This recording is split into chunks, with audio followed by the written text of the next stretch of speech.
우선 먼저 지난주에 어떤 이야기가 오갔었는지를 말씀을 드리고 오늘 내용으로 들어가도록 하겠습니다. 지난주에 제가 여러분들에게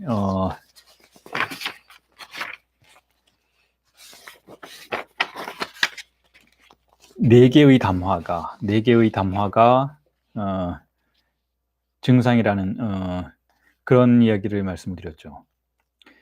자, 지금 제가 여러분들에게 말씀드리고 있는 이와 같은 방식은 세미나 17에서 세미나 17 자체에서 구체적으로 언급되고 있는 것은 아니지만, 즉 네 개 담화라는 것을 언급하고는 있지만 그것 자체를 증상으로 다루고 있지는 않지만, 제가 그 이후에 70년대의 락강의 강의들, 예를 들면 세미나 22와 23 즈음에서의 락강이 아버지 자체를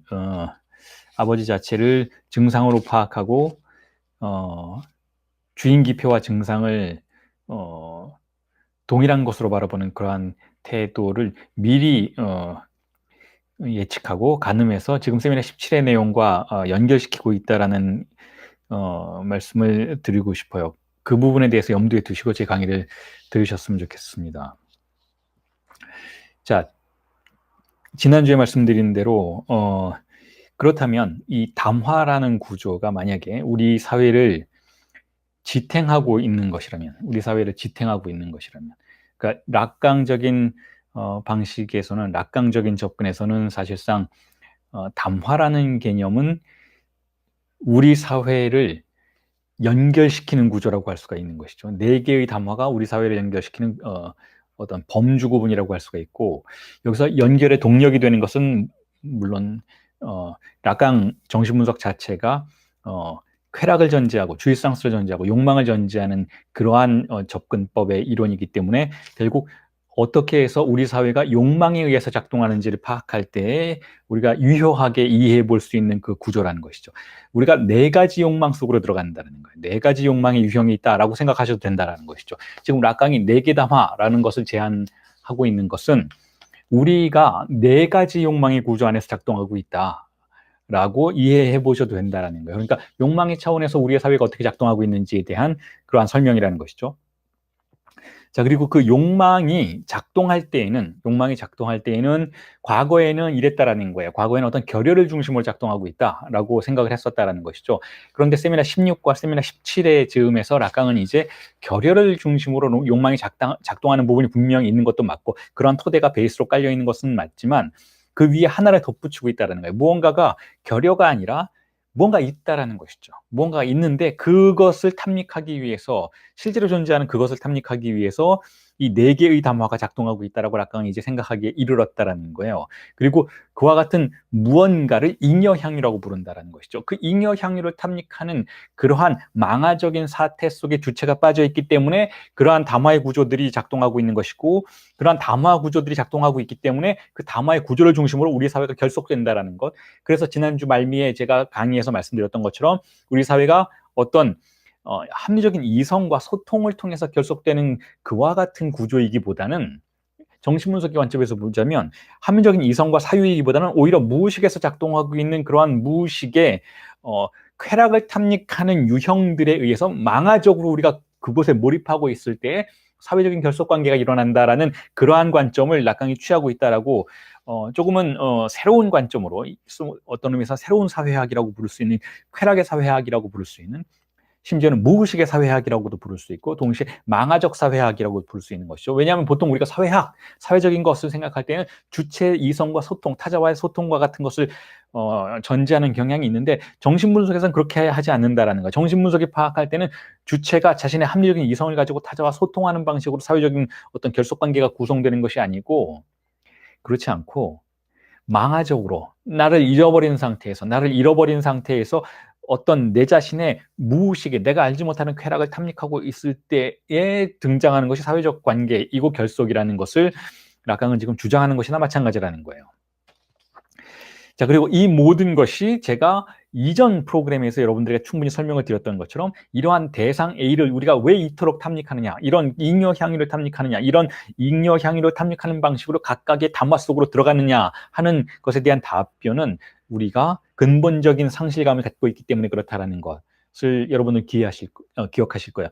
근본적으로 우리는 상실감을 가지고 있고 그 상실감이 역사 속에서 배가 되는 과정을 겪고 있다는 것이죠.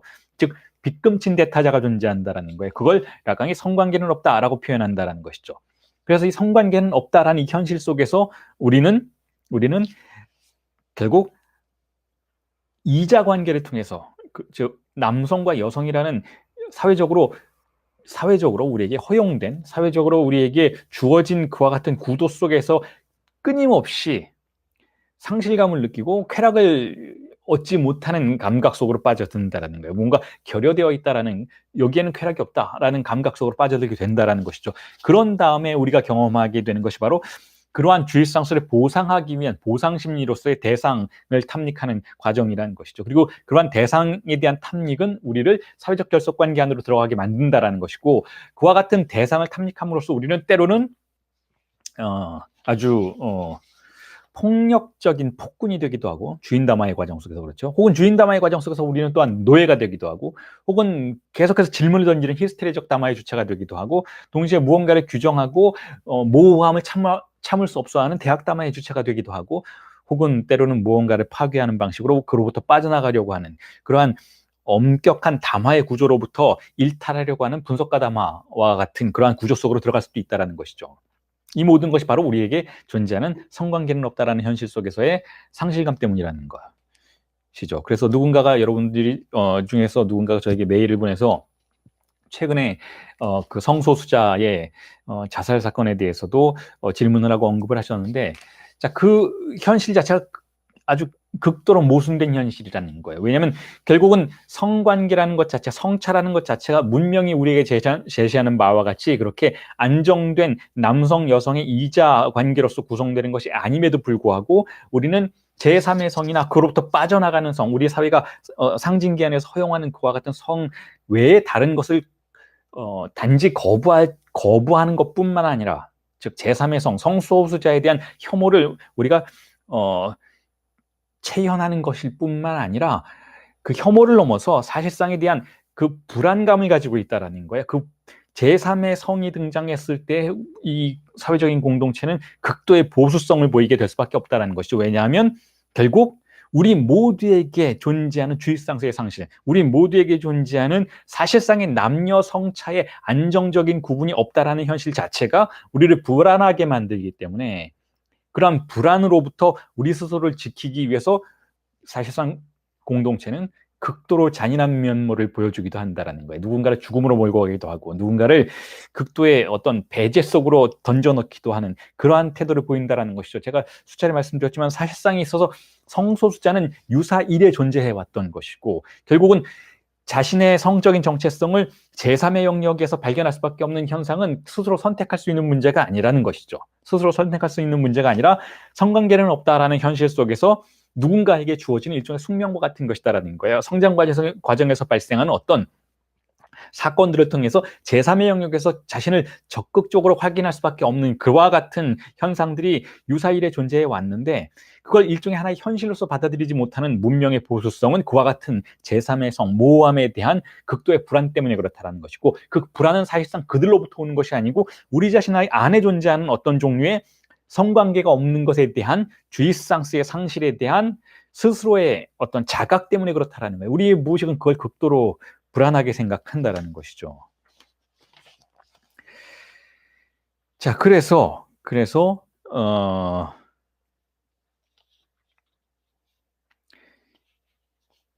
이와 같은 현상 역시 사회적 현실의 모든 관계가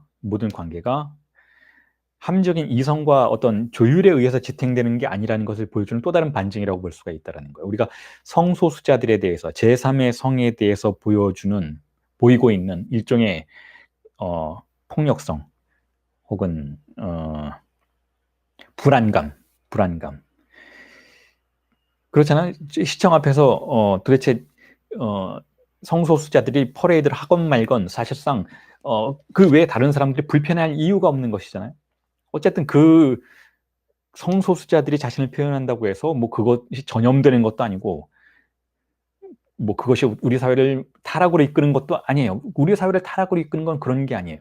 그럼에도 불구하고 굉장히 많은 사람들이, 대다수의 사람들이 종교적 신념 때문에 혹은 또 다른 어떤 보수적인 관념 때문에 그들을 적극적으로 거부하는 것을 넘어서서 그들에 대한 어떤 혐오감을 보이는 이유는 사실상 우리 자신이 가지고 있는 성적인 부분에 대한 모호함에 스스로 불안을 느끼는 현상 때문에 그렇다라는 것이고, 그렇기 때문에 그러한 폭력성 안에 자신을 망화적으로 던져넣는 방식으로 오히려 사회를 구성해 내려고 하는 무의식의 욕망 때문에 그렇다라는 것이죠. 자, 그런 의미에서 다시 한번 여러분들에게 강조드리는 것은 지난주에 말씀드렸던 것처럼 이 담화에, 우리 사회를 지탱하고 있는 이 담화의 중액에서 그 담화 자체를 지탱하고 있는 것이 바로 잉여향유인 것이기 때문에, 주의상스에 대한 탐닉인 것이기 때문에 그 자체로 일종의 죽음 충동에 대한 특성을 가지고 있다는 것. 그래서 거기서 어떤 합리성을 발견하기가 도무지 힘들다는 거예요. 오히려 그 죽음 충동과 같은 잉여향유에 대한 탐닉이 고착과 같은 것을 발생함으로써 우리를 각자의 환상 속에 몰아넣게 되고 그 각자의 환상 안에서 나오지 않으려고 한다는 것이죠. 그래서 그 문제에 대해서 지난주에 여러분들에게 픽시용이라는 개념을 통해 설명을 드렸던 것이죠. 우리는 각자의 강한 환상 속에 사로잡혀 있다는 것. 그것을 락강이 허구를 뜻하는 픽션과 고착이라는 개념을 뜻하는 픽사숑을 합쳐서 신조어를 만들어내는 방식으로 우리에게 그걸 설명하려고 했다는 거죠.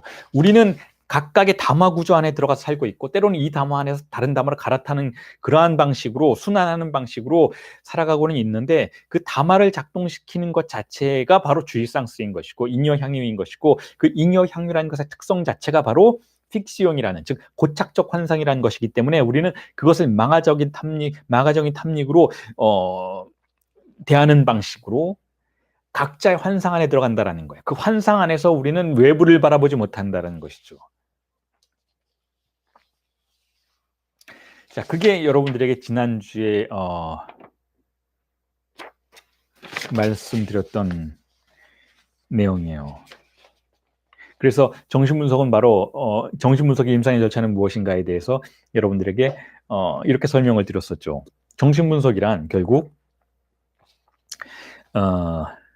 우리가 사로잡혀 있는 그 고착적 환상, 그 담화 안에 사로잡혀 있음, 그 담화를 우리가 사용하는 것이 아니고 그 담화 안에 갇혀버린 현상에 대해서, 각자의 문법 안에 갇혀버리는 현상에 대해서 정신분석은 그와 같은 환상, 그걸 근본 환상이라고도 불렀고, 제가 이전 강의에서는 소설 속의 소설이라는 방식으로도 설명을 드렸던 그 근본적인 환상, 그 픽시용 안에, 고착적 환상 안에 존재하는 우리의 모습을 마주하도록 만드는 1차적인 절차가 있고, 동시에 정신분석의 담화 자체가, 정신분석의 실천 자체가 하나의 또 다른 환상을, 또 다른 소설을, 새로운 소설을 구성해냄으로써 내담자가 새로운 문법을 발견해 내도록 함으로써 근본 환상을 정신분석이라는 또 다른 환상으로 부딪히게 함으로써, 충격을 줌으로써 근본 환상 자체의 변화를 추구하는 방향으로 나아간다라고 말씀을 드렸던 것이죠. 그래서 허구로 대체하는, 혹은 허구를 또 다른 허구를 통해서 타격하는, 충격을 주는 방식으로 근본적인 허구, 근본적인 환상의 구조에 변화를 주는 그와 같은 절차가 정신분석의 절차라고 여러분들에게 말씀을 드렸어요. 그리고 제가 지금 말씀드리는 이와 같은 개념은, 정신분석 자체를 바라보는 이와 같은 개념은 이전에 제가 출간했던 여러 가지 책들을 통해서 이미 여러분들에게 설명을 드렸던 내용들인 것이죠. 예를 들면 악마의 미학이라는 책에서 미술이 무엇인가에 대한 이야기를 하고 있었지만, 결국은 그 배후에서 제가 말하고 싶었던 것은 정신분석은 무엇이냐라는 개념이었어요. 그 외에 다른 책들 마찬가지였죠.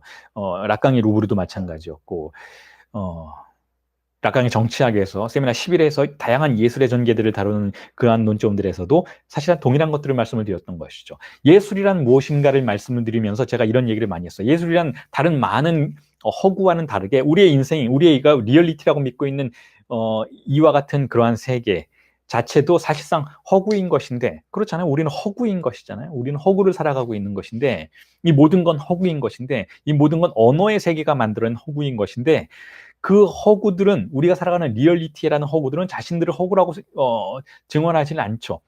리얼리티라고 생각해요. 누군가가 무언가를 믿고 있고 그것 때문에 사람을 죽이거나 사람을 살리거나 하는 이 모든 현상들에는 언제나 실제가 존재한다고 생각을 하죠. 하지만 예술은 그렇게 하지 않는다라는 거예요. 예술은 분명 그것 자체도 진리를 추구하고는 있지만 그럼에도 불구하고 자신을 허구라고 증언하고 있다는 것이죠. 예술이야말로 다른 많은 허구들 중에서 스스로를 허구라고 솔직하게 토로하는 방식으로 진리를 추구하는 유일한 현상이라고 볼 수가 있다는 거예요. 그런 의미에서 예술이라는 실천을 통해서 우리의 현실을 바꿀 수 있다는 개념을 다양한 텍스트를 통해서 여러분들에게 제가 말씀을 드리려고 노력을 했었는데, 그 개념을 그대로 오늘 가지고 와서 정신분석이 무엇인가에 대한 설명으로 대체해도 전혀 무리가 없다라는 것이죠.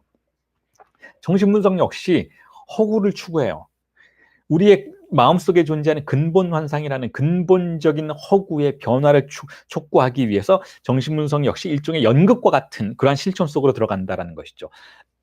분석가를 중심으로 해서 내담자와 함께 새로운 언어의 문법을 창안해내는 일종의 시적 실천, 문학적 실천으로서의 정신분석이라는 개념을 제가 이미 세미나 10일에 텍스트에서 강의하는 텍스트에서 락강의 정치학에서 충분히 주장을 해드렸었죠. 그 자체가 사실상 락강이 주장하는 바이기도 했었던 것이고, 락강이 그 세미나 10일에 에필로그에서 후기에서 그런 얘기를 했어서 정신분석이란 무엇인가, 그것은 실적인 실천이다 라는 그러한 암시를 했던 것이고, 제가 그 부분을 아주 많이 강조를 해서 여러분들께 해명을 해드렸던 것이잖아요. 마찬가지 이야기를 제가 지금 하고 있다는 거예요. 지금 여기서는 단순한 허구가 아니라 락강은 그것을 픽시온이라고 부른다는 거죠. 즉 고착적 허구라고 부른다는 거예요. 우리가 하나의 허구 안에 완전히 갇혀버리게 된다는 거예요. 그게 우리의 삶의 모습이라는 것이죠. 정신분석가를 찾아오는 대부분의 내담자들 역시 이것을 토로하고 있어요. 자신의 마음속에 무언가가 들어앉아 있는데 자기가 그것에 지배를 받는 것 같다는 느낌을 받게 된다는 것이죠. 내담자는 증상을 통해서 그와 같은 현실과 마주하고 있어요. 그런데 내담자가 아닌 대부분의 사람들 역시 사실상 똑같은 허구의 지배를 받고는 있지만 증상이 도움을 주지 않고 있기 때문에, 증상이 우리를 너는 아프다라고 말해주고 있지는 않기 때문에 우리는 그와 같은 허구 속에 들어가 있는 것을 모르고 있다는 것이죠. 그럼에도 불구하고 우리 모두는 예외 없이 근본 환상이라는 그 픽시온이라는 고착적 환상 안에 그 어떤 테두리 안에 갇혀 있다라고 볼 수가 있는 것이고, 그와 같은 갇혀 있음을 확인하도록 만들어주는 1차적인 절차가 바로 정신분석이라는 거예요. 정신분석은 우리 자신의 존재와 마주하게 한다는 것이죠. 존재의 굴욕적인 모습과 마주하게 해준다는 것이죠. 그리고 그와 같은 고착적 환상을 흔들고 고착적 환상에 변화를 주기 위해서 또 다른 환상을, 또 다른 픽션을 구성해낸다는 거죠. 그게 바로 정신분석의 임상의 절차라는 거예요. 분석과 내담자가 일종의 연극 행위와 같이 새로운 픽션을 구성해냄으로써 이전에 존재하던 고착적인 환상의 변화를 추구하도록 만드는 것이 바로 정신분석의 절차라는 것이죠. 그런 의미에서 제3의 결론에 도달해 보자면 정신분석은 결국 무엇인가 하면 다른 모든 진리의 절차와 공통적인 부분을 갖고 있는데, 그것이 또한 정신분석이 무엇인지를 우리에게 알게 해주는데, 그것이 바로 정신분석은 변화를 추구하는 그러한 실천이라는 것이죠. 변화가 중요하다는 거예요. 변화. 하나의 존재에서 다른 존재가 되는 것이 정신분석이 추구하는 목표라는 거예요. 하나의 존재에서 다른 존재가 되는 것. 첫 번째 존재는 주어진 존재인 것이죠. 첫 번째 존재는 우리의 주어진 삶이에요. 즉 우리의 삶은 우리의 욕망이 만들어져 있는 방식으로 살아가도록 규정되어 있는데, 즉 대타자가 우리에게 그와 같은 방식으로 욕망하도록 우리를 만들었는데, 그와 같은 방식으로 살아가는 그 자체는 사실상 거기에는 주체라는 것도 없고 나라는 것도 있을 수가 없는데, 정신분석의 임상의 절차는 그와 같은 상태에서 다른 상태로 그 주체의 삶을, 욕망의 구조를 변화하도록 만드는 것을 추구한다는 것이죠.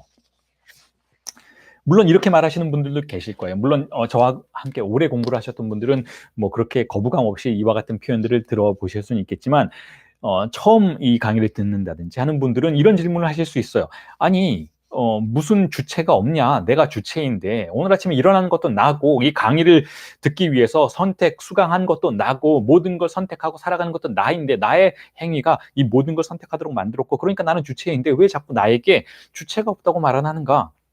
왜 대타자가 나의 삶을 규정해버렸다고 표현하는가? 나에겐 대타자가 없다. 대타자는 본 적도 없고 나는 남의 말 듣지도 않는다라고 말하시는 분들도 있을 거예요. 왜 어째서 인간의 욕망은 타자의 욕망이라고 부르는가? 나는 내 욕망을 욕망하고 있을 뿐인데 라고 질문을 던지시는 분들도 있을 거예요. 물론 대부분의 상식의 차원에서는 그렇게 생각하고 있는데, 그런데 그 이야기도 인문학의 차원에서는 그렇게 생각하지 않는다라는 거, 특히 정신분석에서는 그렇게 생각하지 않는다라는 것이죠. 왜냐하면 여러분들이 지금 이 강의를 듣기 위해서는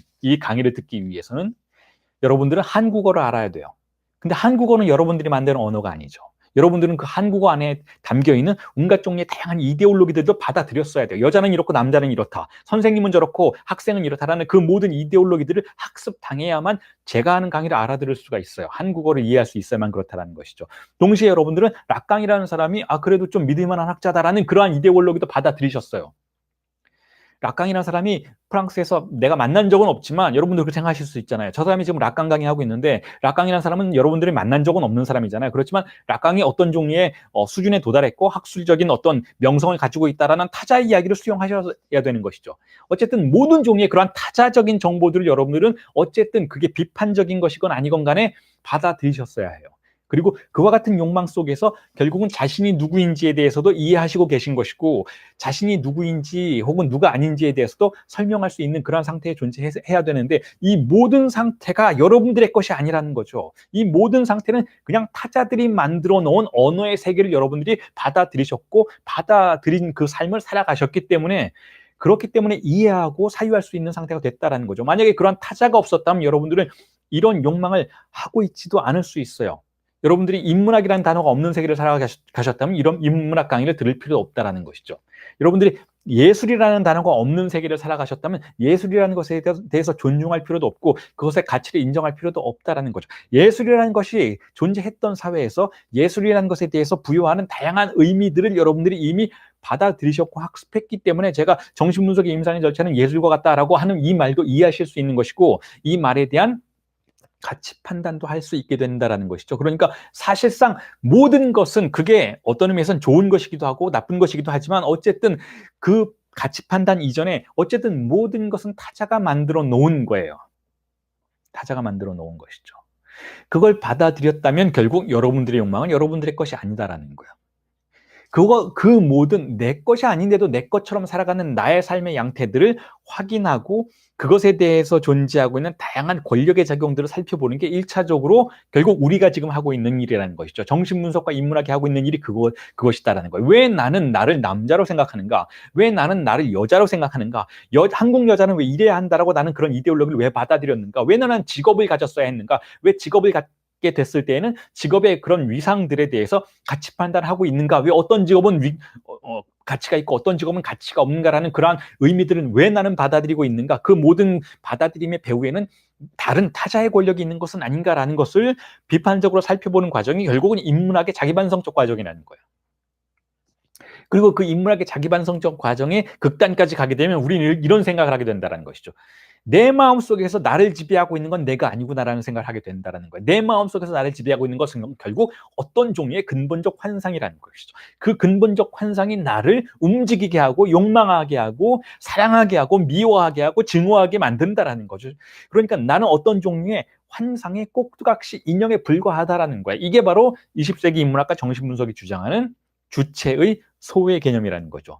자, 이 과정에서부터 출발한다는 거예요. 이 과정. 이걸 확인하도록 만드는 것이죠. 이렇게 이론적으로 여러분들과 제가 이야기를 하면서 이해하는 것은 한계가 있지만 정신분석의 절차 안에서 우리가 경험하게 되는 것은 이론적인 것이 아니라 정말 내 안에 무언가가 나를 지배하고 있었구나에 대한 자각이라는 거예요. 그렇게 함으로써 나는 내가 아니었다라는 걸 이해하게 되는 것이죠. 이해를 넘어서 체감하게 되는 것이죠. 그런 다음에 그 나를 지배하고 있었던 근본적인 환상으로부터 벗어나서 다른 종류의 욕망을 구성해 내려는 시도가 이루어지고, 그러한 과정 속에서 내가 조금이라도 다른 존재가 되는 것을 정신분석은 추구한다라는 거죠. 즉 변화를 추구한다라는 거예요. 변화를.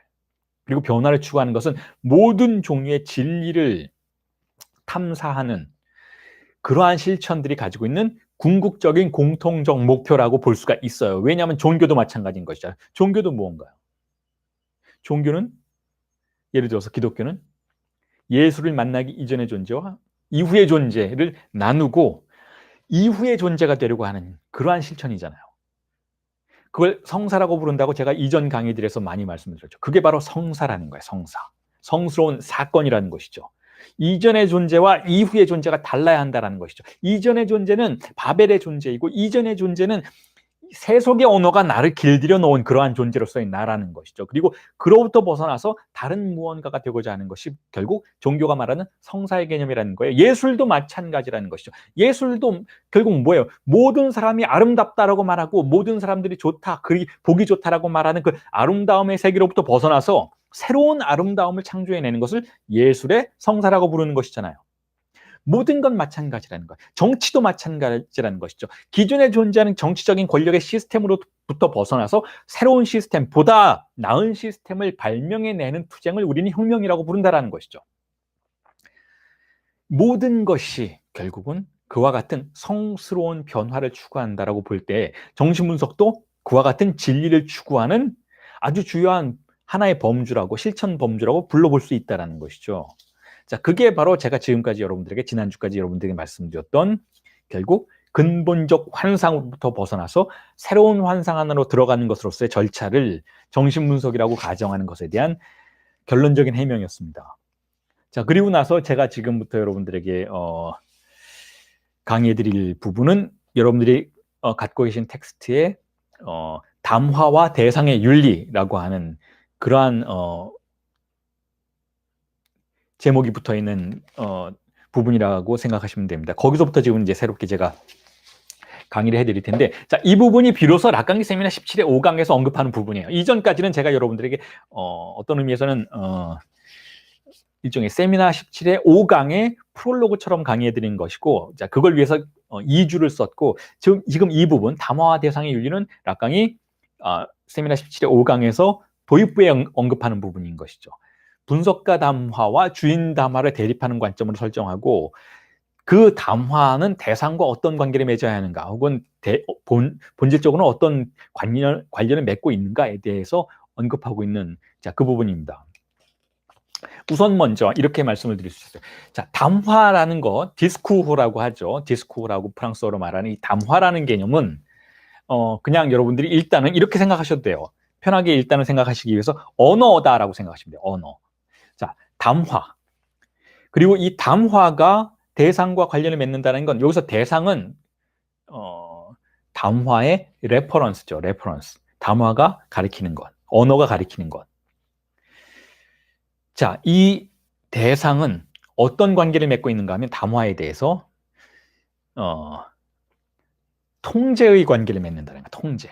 담화는 언제나 대상을 통제하려고 한다는 거죠. 담화는 언제나 대상을 통제하려고 한다. 언어는 언제나 대상을, 실제를 통제하려는, 메트리즈라고 불러요. 메트리제하다라고 프랑스어로 얘기하는데, 메트리제하다는 내가 마음대로 하는 거죠. 가지고 와서. 자, 그 통제하려는 경향이 바로 담화와 대상이 맺는 관계라는 거예요. 자, 이 대상은 근본적인 차원으로까지 우리가 거슬러 올라가서 그것이 무엇인가를 질문한다면 정신분석에서의 근본적인 대상은 큰 사물이겠죠. 큰 사물. 다스팅이겠죠. 실제이겠죠. 라쇼스인 것이죠. 자, 큰 사물이라는 것은 자, 욕망의 차원에서 가장 근본적인 대상을 말해요. 가장 근본적인 대상. 그러니까 여러분들 이걸 두 가지 차원에서 이해해 보시면 어떤 의미에서는 보다 설명이 수월해질 것 같은데, 자, 이렇습니다. 정신분석에서는 대상 자체를 욕망과 주이상스, 이런 어떤 쾌락의 대상으로부터 일단은 전제를 하니까, 일단 담화와 대상이라고 말을 할 때 정신분석적인 관점에서 보자면 담화는 상징계인 것이고 대상은 어머니라고 볼 수가 있죠. 어머니와 아이가 최초로 융합적 관계를 맺고 있을 때 이 상태에서 아이에게는 유일한 하나의 대상이 있는 것이고 그 유일한 하나의 대상이 바로 어머니인 것이죠. 가장 중요한 대상으로서의 어머니인 것이죠. 그리고 이 어머니와 아이의 융합적 관계를 언어가 존재하지 않았던 관계를 거세하면서 혹은 분리하면서 등장하는 게 바로 상징계인 것이니까 이 상징계는 어쨌든 이 대상의 힘을, 영향력을 행사하는 것이죠. 그러니까 이 언어는, 상징계는, 담화는 이 대상을, 궁극적 대상으로서의 어머니를 통제하려는 경향을 가졌다라고 볼 수가 있어요. 그렇게 설명할 수가 있어요. 그리고 거기에 덧붙여서 다른 접근도 가능해요. 보통 정신분석적인 접근이 아니라 그냥 일반 철학적인 접근, 일반 인식론적인 접근도 가능하죠. 그냥 대상이란 실제인 거예요. 그러니까 정말 존재하는 모든 것, 손도 존재하고 어깨도 존재하고 빛도 존재하고 땅도 존재하고 대상들이죠, 실제죠. 자, 리얼리티들이죠, 리얼리티. 리얼인 것이죠. 리얼. 정말 대상들, 있는 것들. 자, 언어가 없는 세계를 가정한다면 그것만 있었어요. 언어가 없을 때에는 대상들만 있죠.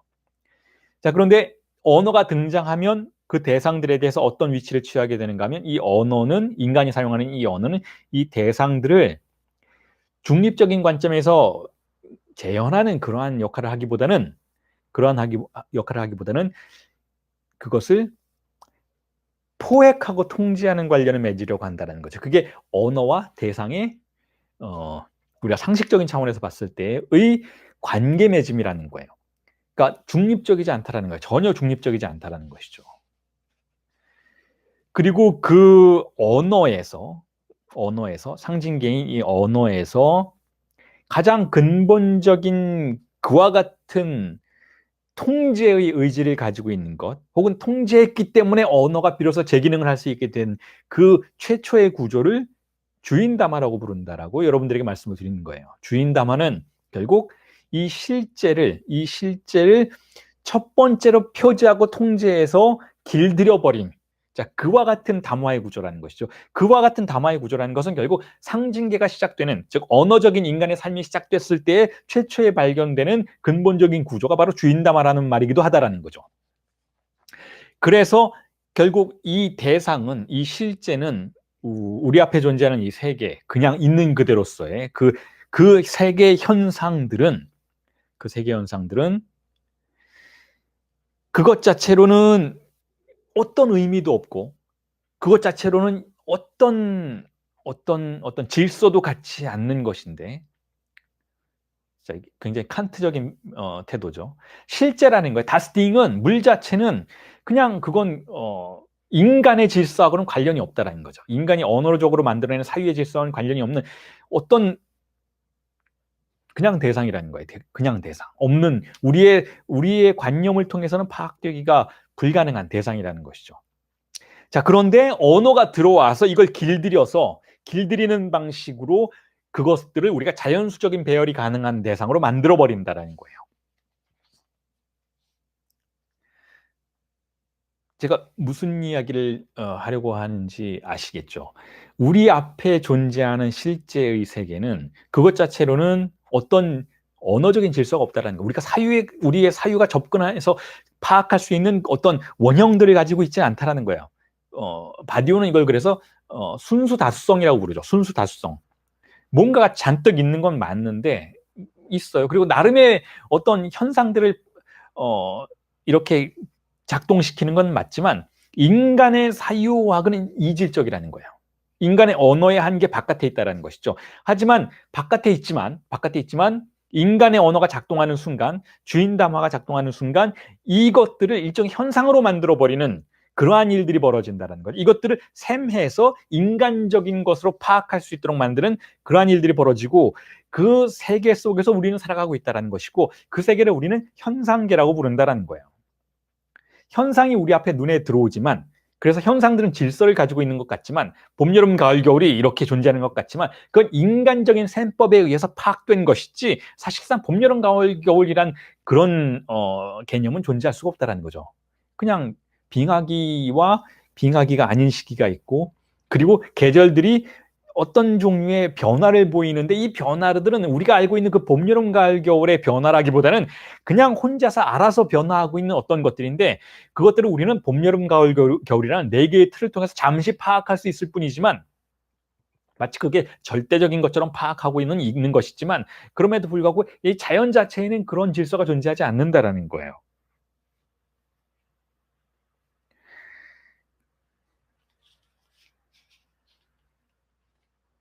자, 그래서 주인다마는 자, 이 상징계의 아주 시작점에 존재하는 언어의 세계에서 그 최초의 시작점에 존재한다고 가정할 수가 있는 주인담화는 대상을 우리 앞에 있는 그 대상을 실제를 원래의 자리에서 즉 무한성의 자리에서 유한성으로 끌어들이는 기능을 한다라고도 표현할 수가 있어요.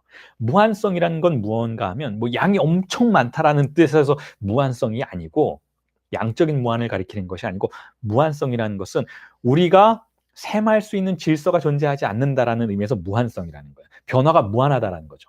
그런데 우리가 어떤 질서를 통해서 무언가를 셈하기 시작하면 그건 유한성 안으로 들어오게 된다는 것이죠.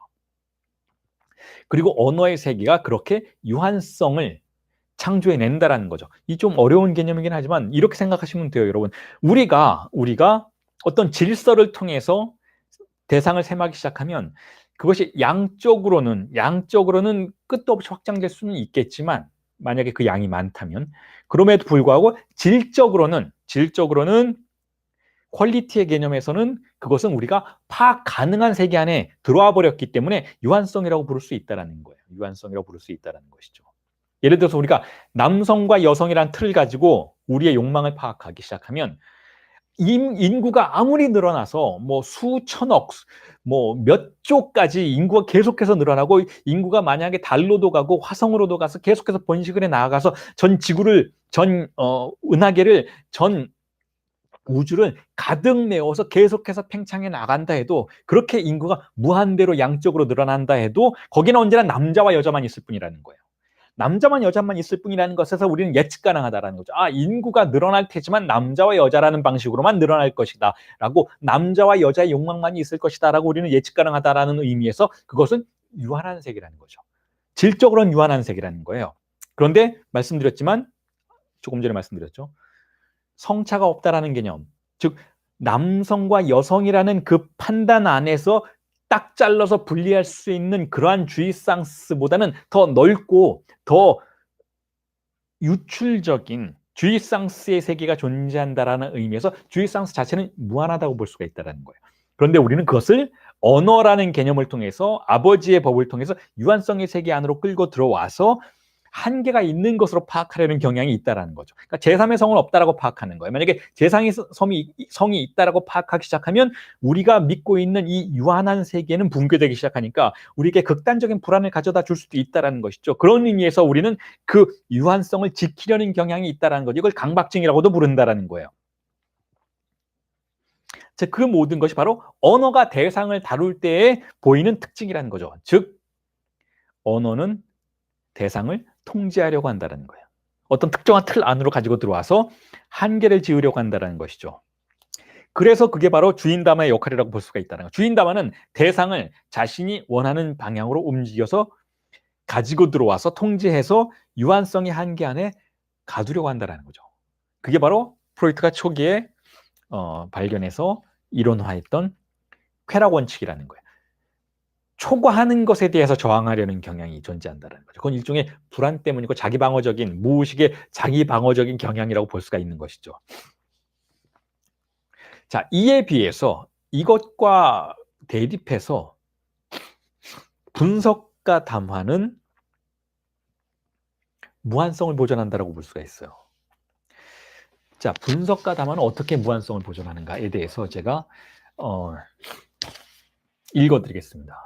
여러분들에게 나누어드린 텍스트에 있는데요.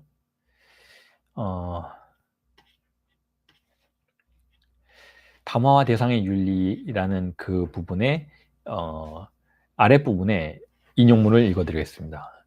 자, 락강이 뭐라고 이야기하는가 하면 주인 담화가 그리고 분석가 담화에 대해서 자, 이렇게 얘기하고 있어요. La référence d'un discours, c'est ce qu'il a voulu vouloir maîtriser. Ça suffit à le classer justement dans la parenté du discours du maître. Et c'est bien la difficulté de celui que j'essaye de rapprocher autant que je peux du discours de l'analyste. Il doit se trouver à l'opposé de toute volonté, au moins avouée, de maîtrise.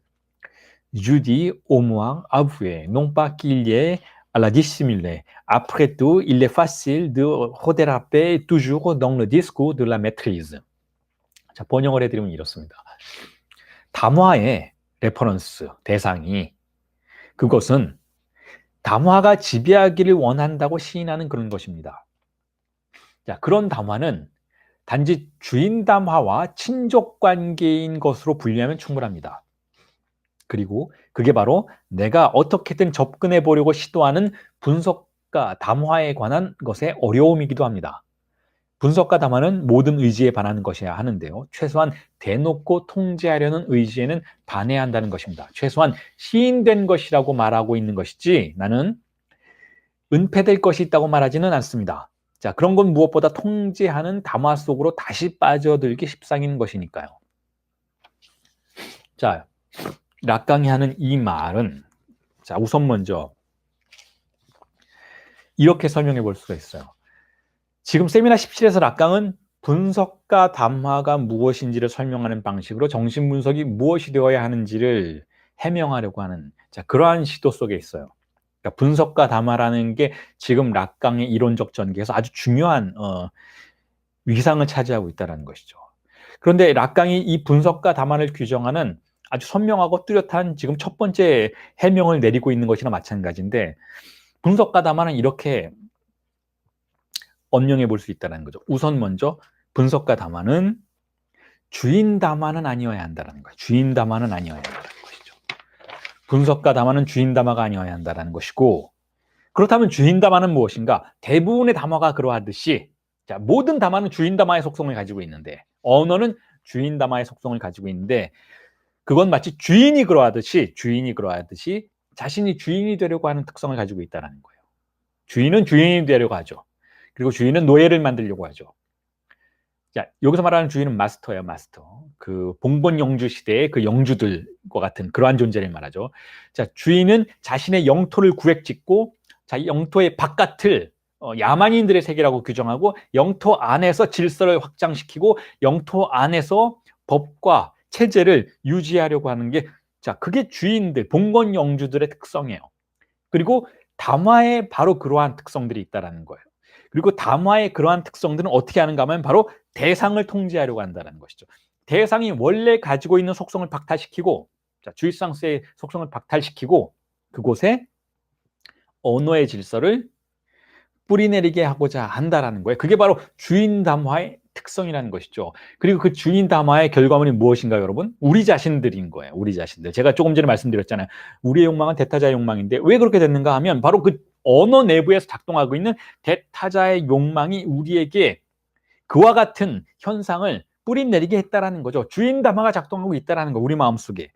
그래서 모든 사람들은 그 주인 담화 때문에 비슷비슷하게 생각을 하게 된다는 거죠. 비슷비슷한 욕망을 갖게 된다는 거예요. 왜 모든 사람들이 그렇게 비슷비슷한 욕망을 가지고 있는가? 왜 모든 사람들이 그렇게 아버지를 두려워하는가? 아버지를 추구하는가? 왜 아버지가 가지고 있는 것을 가지려고 하는가? 왜 모든 사람들이 기성세대 그렇게 욕하면서 모든 젊은이들이 결국은 기성세대가 되어버리는가?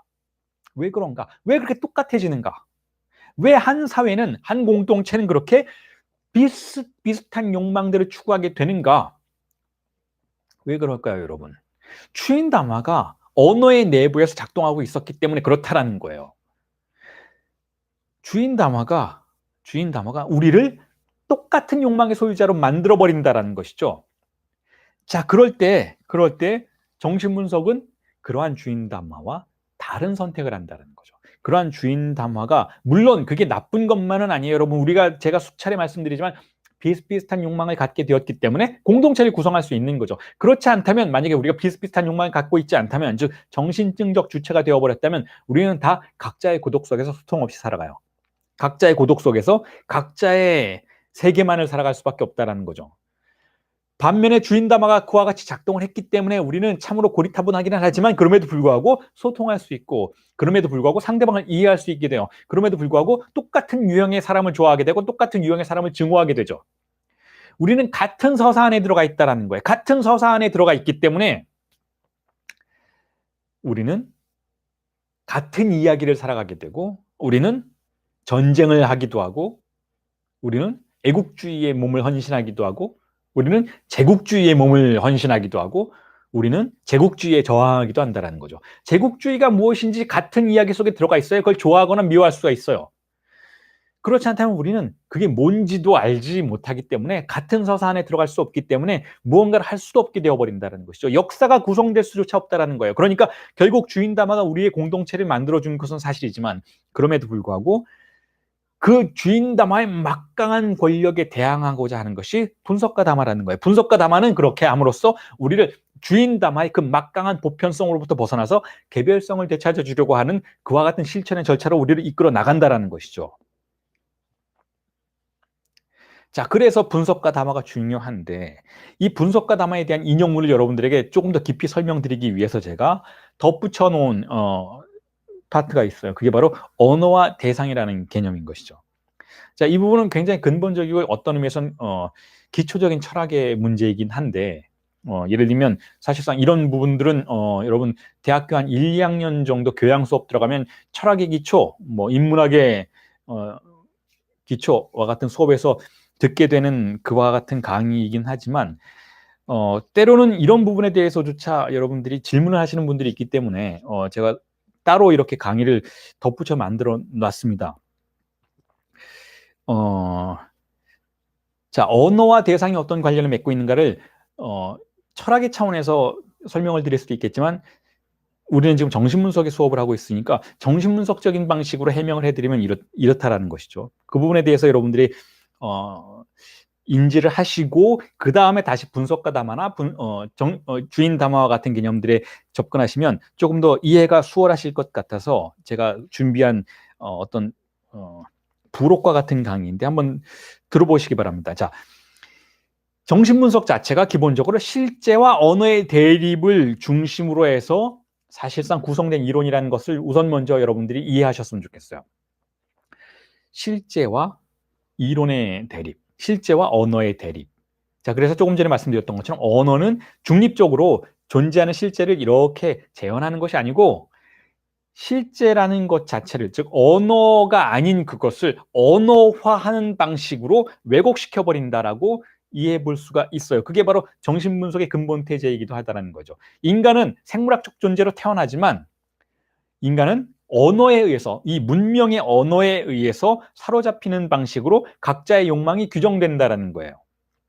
그렇기 때문에 이 언어가 우리에게 들어오지 않은 상태를 우리는 그냥 실제라고 부를 수 있다는 것이죠. 자, 이게 바로 실제와 언어의 대립으로서의 정신분석의 근본 태제이기도 하고, 그리고 20세기 거의 대부분의 인문학이 구성되는 방식이기도 하고, 또한 문학 이론들이 발전해온 방식이기도 해요. 이전에는 이렇게 생각했어요. 여러분, 하나의 소설가가, 도스토옙스키가 소설을 쓰면 그런 사건이 있어요. 거기에 이미 실제가 있고 실제에는 의미들이 잔뜩 존재하고 한 소설가가 그 의미들을 뽑아낸 것처럼 과거에는 고전적인 문학의 평론들은 그렇게 생각했죠. 19세기 이전에 그렇게 생각했죠. 근데 그렇지 않다라는 거예요. 실제란 존재하지 않고 이 작가의 언어가 이 실체를 포획하는 과정 속에서 제3의 무언가를 만들어내고, 그게 바로 문학적 의미이기도 하고 문학적 가치이기도 하다라는 그러한 생각들을 비로소 이해하게 된 것이죠. 국문과 1학년 수업입니다. 이 정도면. 자, 그런데 이걸 정신분석에서는 이렇게 해명해 볼 수도 있다라는 거예요. 우선 먼저 이렇게 여러분들에게 좀 더 하이데거적인 논제를 덧붙여서 설명을 드리자면 이렇죠. 자, 로고스의 기능은 무엇인가? 라는 질문을 하이데거가 던지면서 이런 해명을 해요. 고대 그리스인들은 로고스, 언어죠, 여러분. 언어, 상징계 로고스예요. 로고스. 자, 이 로고스의 기능을 이렇게 생각했다라는 거예요. 현상을 있는 그대로 드러내는 것. 자, 이게 로고스의 기능이다. 언어의 아주 학술적인 언어이건, 뭐 시적인 언어이건, 문학적인 언어이건, 그 언어가 현실을, 어떤 현상을 있는 그대로 잘 드러내면, 왜곡 없이 드러내면 그건 그 로고스가 좋은 임무를 수행한 것이다 라고 고대 그리스인들은 생각했었다라는 거예요. 자, 이러려면 어떤 전제가 필요한가 하면 아까 말씀드렸던 것처럼 실제가 이미 언어 없이도 존재해야 돼요. 근데 어떻게 존재해야 되냐면 다수성으로 존재하면 안 된다는 거죠. 실제 이미 어떤 의미가 존재해야 돼요. 우리가 언어의 매개가 없어도 거기에 그것이 있다라고 간주할 수 있는 의미가 존재해야 한다는 것이죠. 자, 그런데 고대 그리스인들의 세계 이후로 수천 년간 우리가 탐사해 인문학적인 여정과 철학적 여정을 탐사해 오면서 맞닥뜨리게 된 현실은 무엇인가 하면 이 사물 자체, 이 현상 자체에는 어떤 의미도 없다라는 거예요. 의미란 것은 언어의 세계가 만들어낸 것이지 현상 자체에는 어떤 의미도 없다라는 것이죠. 자, 이에 대해서 이렇게 반론이 제기될 수도 있을 것 같아요. 자, 아니, 어떤 여성이 그렇게 얘기할 수 있죠. 나는 여성인데, 자, 내가 여성이라는 의미가 거기에 있지 않느냐. 언어라는 세계가 존재하지 않아도 나는 이미 여성이라는 존재가 그곳에 있고 난 그 삶을 살아가고 있고, 여성의 어떤 배란 주기도 있을 수 있고, 생리 주기도 있을 수 있고, 혹은 여성의 어떤 모성적인 본능도 있을 수 있고, 이 모든 거 의미로 존재하는 거 아니냐라고 누군가는 질문을 제기할 수 있어요. 이건 나라는 여성의 의미가 거기에 이미 있고, 그걸 언어가 표현해 주는 것 아니냐라고 질문을 제기할 수도 있겠는데, 정신분석과 심리학과 다양한 인문학들은 그에 대해서 다시 이런 반론을 제기하죠. 그 의미는 이 의미가 아니라는, 그건 짐승의 세계의 의미인 것이죠.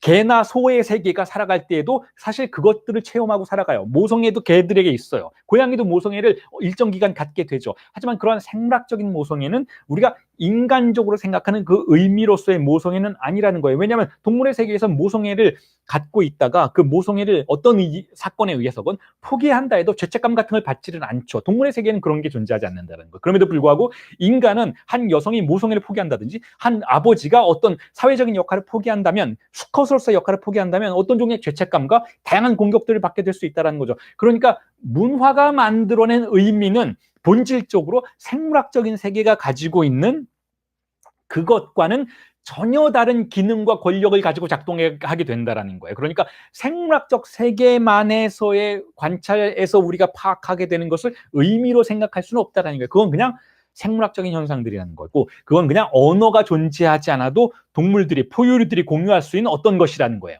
그건 생체적이라는 것이죠. 하지만 이 생체적인 것 때문에 여러분 전쟁을 일으키지는 않아요. 동물들의 세계에서는.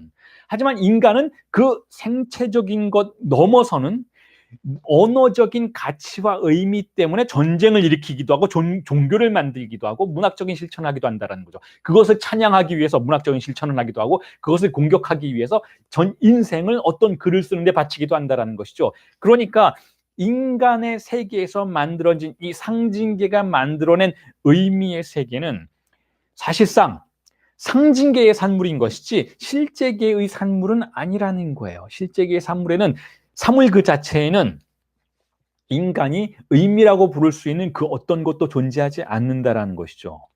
그런 의미에서 고대 그리스인들이 말했던 로고스라는 것은 있는 그대로의 현상을 그대로 드러내는 역할을 해야 한다라는 그러한 이념은 사실상 허구라고 볼 수밖에 없다라는 거죠. 그것이 허구이기 때문에 여러분 하이데거가 결국은 존재 그 자체를 드러냄에 대해서 어떻게 해명하게 됐나요? 결국 존재와 사건에서 존재를 어떻게 해명하나요?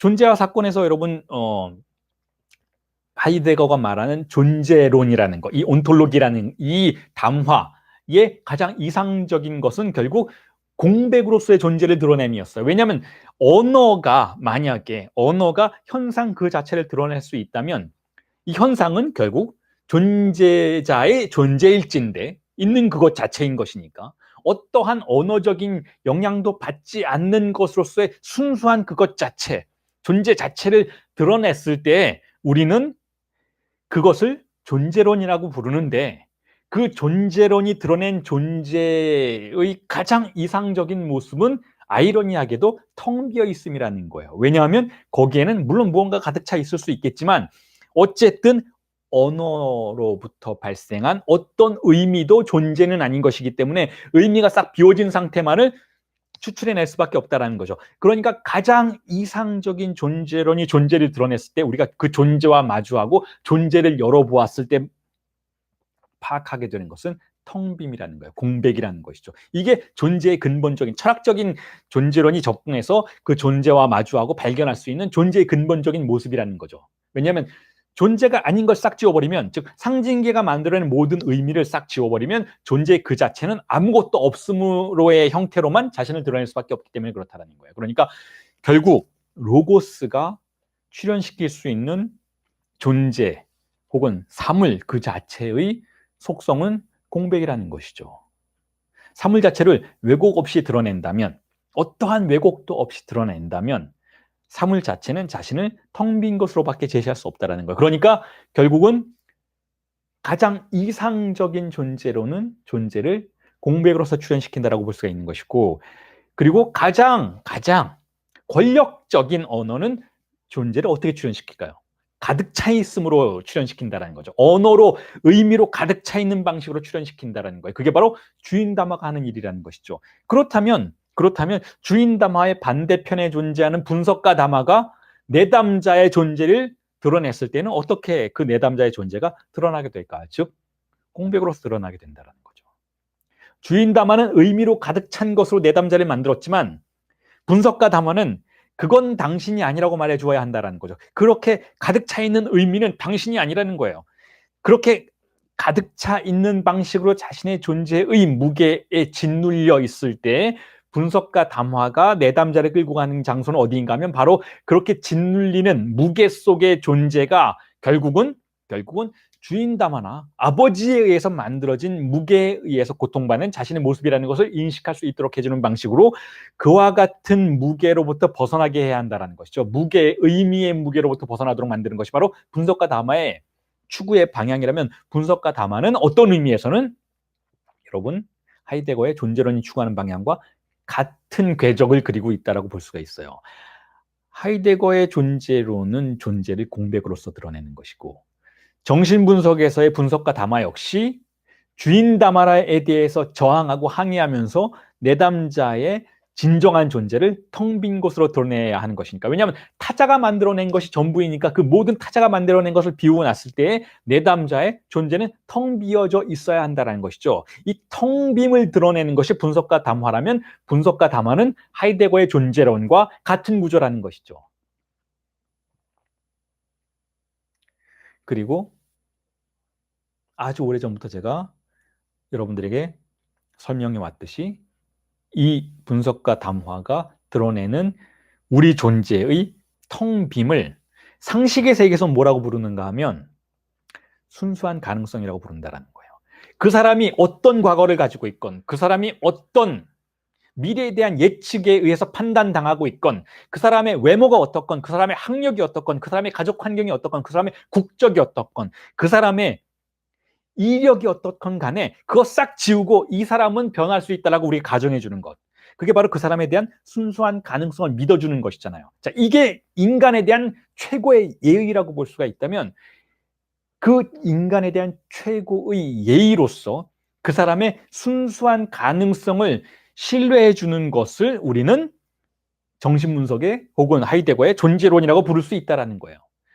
그 사람이 지금까지는 이렇게 살아왔을 수 있고 이런 잘못을 했을 수 있고 이러한 경력을 가질 수 있었을 수 있지만 그 사람을 새롭게 태어날 수 있는 가능성으로 보아주는 것 자체가 바로 그게 성사라는 거예요. 그게 기독교에서 말하는 성사 아닌가요?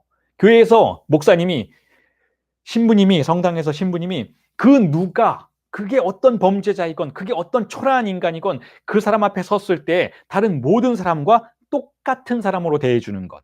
그 사람이 범죄자이건 그 사람이 창녀이건 그 사람이 어떤 바리새인이건 그 사람이 어떤 사람이건 예수가 그 사람에게 했던 태도를 그대로 보여주는 것이 바로 기독교의 진리인 것이잖아요. 모두를 똑같이 대해주는 것, 모두를 똑같이 사랑해주는 것. 그게 예수가 보여준 태도인 것이잖아요. 왜 예수가 그런 태도를 보였을까요? 그게 진리이기 때문에 그래요.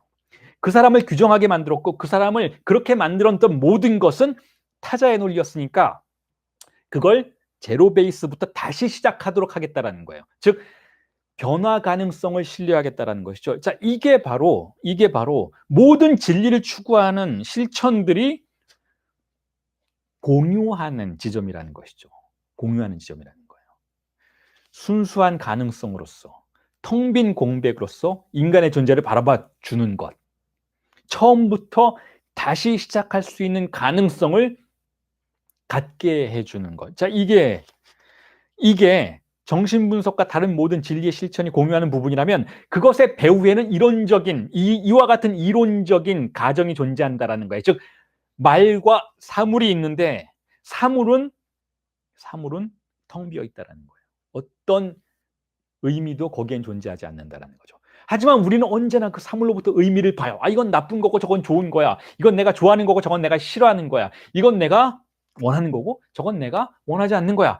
이건 가치가 있는 거고 저건 가치가 없는 거야. 이건 좋은 사람이고 저건 나쁜 사람이야. 이거는 고귀한 사람이고 이건 타락한 사람이야. 이 사물에 대해서 우리는 언제나 가치 판단을 해요. 언제나 마치 거기에 원래 의미가 있었던 것처럼 그러한 행동을 한다는 것인데, 그 모든 판단은 원래 그 사물 자체가 그러했기 때문에 그런 것이 아니고 우리가 살고 있는 언어의 세계가 나에게 그것을 그렇게 바라보도록 강제했기 때문에 나는 그것을 그렇게 바라볼 수밖에 없었게 되었다라는 것이죠. 자, 그러니까 말과 사물의 관계가 가지고 있는 이 권력의 속성, 즉 그 배후에서 작동하고 있는 주인 담화에 대한 속성을 이해하는 것이 인간의 순수한 가능성을 신뢰하는 것에 이론적인 베이스가 되어준다라는 거예요. 그냥 우리가 누군가의 가능성을 믿어준다라고 말하는 것은 쉬워요. 하지만 얼마 안 가죠. 그 배후에, 우리가 그렇게 하지 못하는 배후에는 어떤 권력이, 어떤 주인 담화가 어떤 모습으로 작동하고 있는지를 이해하면 조금은 더 쉬워질 수 있다는 거예요. 그걸 이제부터는 제가 정신분석의 이론을 통해서 설명을 드려볼게요. 자, 우리가 우리의 존재를 처음으로 어떻게 파악하나요? 처음으로 파악할 때는 우리는 이미지를 통해서 우리를 파악해요. 그러니까 정신분석적인 절차를 통해서 제가 지금까지 말씀드렸던 말과 사물의 관계를 다시 한번 정리해 봅시다. 자, 우리는 우리 자신을 어떻게 파악하는가? 첫 번째 파악의 단계에서는 언어는 없죠. 우리가 아이 때에는, 유아기에는 아직 언어를 사용할 수 없으니까, 언어를 배우지 않았으니까 우리 자신을 어떻게 파악할까요? 여러분 다 기억을 해보세요. 여러분들이 아주 어렸을 때에는 어떤 일이 벌어졌는지. 처음에는 우리는 우리 자신을 하나의 이미지로 파악해요. 자, 이걸 초기 락강이 50년대에 이렇게 불렀죠. 거울 단계라고 불렀죠. 거울 단계. 상상계라고 불렀어요. 우리는 상상계적인 힘을 통해서 우리 자신을 파악해요. 그게 우리에게 주어지는 첫 번째 의미예요. 아, 여기 한 명이 있구나라는 의미. 여기에 나라는 한 명이 있구나. 자, 이 의미, 아주 기초적인 의미이죠. 자, 이 기초적인 의미가 발생하는 시기를 거울 단계의 시기라고 락강은 설명을 했어요. 자, 이러한 시기에는 원래 우리가 한 명이었나요? 그렇진 않아요. 뭐 이렇게 말하면 굉장히 기이하게 들리겠지만 여러분, 그때 당시에 우리는 우리 자신을 한 명이라고 파악하지 않았어요. 어린아이는 자신이 한 명인지 몰라요. 어린아이는 그냥 파편적인 삶을 살아가는 것이죠. 어린아이는 그냥 파편적인 충동의 세계를 살아가는 것이죠. 그러니까 어린아이는 때로는 이걸 좋아했다가 때로는 저걸 좋아할 수도 있고, 어린아이는 마음이 금방 바뀔 수도 있어요. 일관성이라는 게 존재하지 않을 수도 있죠. 물론 어떤 종류의 생물학적인 일관성은 존재해요. 먹는 걸 좋아하고 배설하는 걸 좋아하고, 그걸 못하면 울고. 자, 이런 생물학적인 일관성은 존재하지만 어린아이는 사실상 심리적인 일관성이라는 것, 어떤 우리가 합리적인 이성을 통해서 파악할 수 있는 그런 일관성을 갖고 있지는 않죠. 자, 그런 아이는 어떻게 자신을 한 명으로 파악하는가? 이미지의 힘으로 그렇게 한다라는 거예요. 그리고 이런 이미지의 힘으로 자신의 의미를 파악하는 현상들은 단지 인간 개체에게서만 발견되는 건 아니고 대다수의 포유류들에게서 혹은 대다수의 생물들에게서도 파악이 되죠. 이미지의 세계를 통해서 자신의 형상을 파악하고 자신이 하나의 형상이라는 것, 단일한 개체라는 걸 이해하고 동시에 비슷비슷한 개체들을 알아보게 되는 것은 사실상 이미지의 세계라고 볼 수가 있어요. 물론 그 이미지에는 다른 동물들의 세계에는 단지 시각적인 이미지만이 작동하는 건 아니고 후각적인 이미지, 촉각적인 이미지, 다양한 이미지들이 함께 작동하는 것이긴 하지만 어쨌든 이미지의 세계라고 볼 수가 있는 것이죠. 그래서 제가 여러분들에게 나누어 드린 텍스트에 두 개의 원환이 교차하는 그 도식을 제시해 드렸어요. 한쪽에는 실제라는 것이 있고, 즉 사물의 세계가 있죠. 그리고 한쪽에는 상상계가 있어요. 이미지가 있어요. 그래서 그 두 개가 교차하는 부분에 의미라고 제가 표기를 해놨어요. 여러분 다 텍스트를 한번 살펴보세요. 거기서 나라는 아이가 나라고 할 수 있는 이미지가 출현하는 그 부분은 엄밀한 의미에서는 언어적인 의미의 세계는 아니 아주 기초적인 의미의 세계인 것이죠. 그래서 그걸 의미라고 부르기조차 상당히 모호한 그러한 세계를 말해요. 하지만 굉장히 즉각적인 건 사실이에요. 왜냐하면 이미지를 통해서 파악하기 때문에 그 이미지가 내 앞에 있는 한, 내 눈에 그 이미지가 보이는 한 나는 그 이미지를 완전한 나로 파악할 수 있게 되는 것이니까 의심의 여지 없이 그 이미지를 나로 파악할 수 있게 되죠. 바로 그 순간을 락강이 거울 단계를 통해서 설명하죠. 아이가 거울을 바라보면서 좋아하는 거예요. 그리고 저게 나 자신이라는 걸 인지하죠. 그리고 그것을 보장해주는 자가 있죠. 뒤에 있는 어머니가 있어요. 어머니가 그래 바로 저게 너야 라고 손가락질 해주고 응시해주고 말해주니까, 즉 대타자라고 할 수 있는 권력을 가진 주체가 나를 인정해주는 방식으로 나는 이미지의 의미가 되는 그러한 순간인 것이죠. 자, 그러한 순간 속에서 나에게 주어지는 것은 무엇인가 하면, 우리 주체에게 주어지는 것은 무엇인가 하면 실제와 상상계가 교차하는 방식으로 획득되는 의미의 세계인 것이죠. 그런데 이 의미의 세계는 동물들의 세계에도 있지만 아까 말씀드렸던 것처럼 특히 포유류의 세계에서 굉장히 강한데, 왜냐하면 포유류의 세계에서는 그러한 이미지를 확언해주는 어미의 역할이 아주 중요하니까 그 어미의 권력이 그러한 이미지의 세계를 표지해주는데 중요한 동력으로 작동을 하고 있는데, 자, 그런데 이러한 이미지의 세계는 어떤 의미에서는 강력한 주의상스가 발생하는 동시에 또한 강력한 불안이 작동하는, 불안이 배회하는 세계라고 볼 수가 있어요. 왜냐하면 이 이미지가 우선 먼저 왜 강력한 주의상스의 세계인가 하면 굉장히 밀착적이기 때문에 그렇다라는 것이죠. 즉 환유되지 않는 세계라는 거예요. 즉 기표에 의해서 계속 전개되는 세계이기보다는 이미지 하나에 완전히 사로잡히는 세계라는 것이죠. 그리고 그렇게 이미지에 사로잡히는 세계에 계속해서 갇히게 되는 그러한 증상들을 우리가 또한 히스테리적인 증상이라고도 부른다라는 거예요. 왜냐하면 아이가 어머니와의 관계 속에서 항상 자신의 정체성을 확인해요. 어머니가 너는 누구야? 라고 말해주면 아이는 그 말을 통해서, 물론 말은 상징계인 것이지만 이 이자관계에서 작동하는 말은 상징계적인 언어라고는 볼 수가 없어요. 왜냐하면 아직 제3자로서, 감시자로서, 아버지로서의 권력자가 파악되는, 포착되는 언어의 세계는 아닌 것이니까 그냥 말이 가져다주는 상상적인 의미를 아이가 받아들이고 나는 그런 존재인 것인가 보다라고 생각하는 방식으로 밀착된 어머니와의 이자관계 속에서 자신의 정체성을 구성해 나가는 세계이기 때문에, 자, 그 세계는 여전히 상상계적인 세계라고 볼 수가 있는 것이죠. 자, 이 상상계적인 세계 안에서 아이는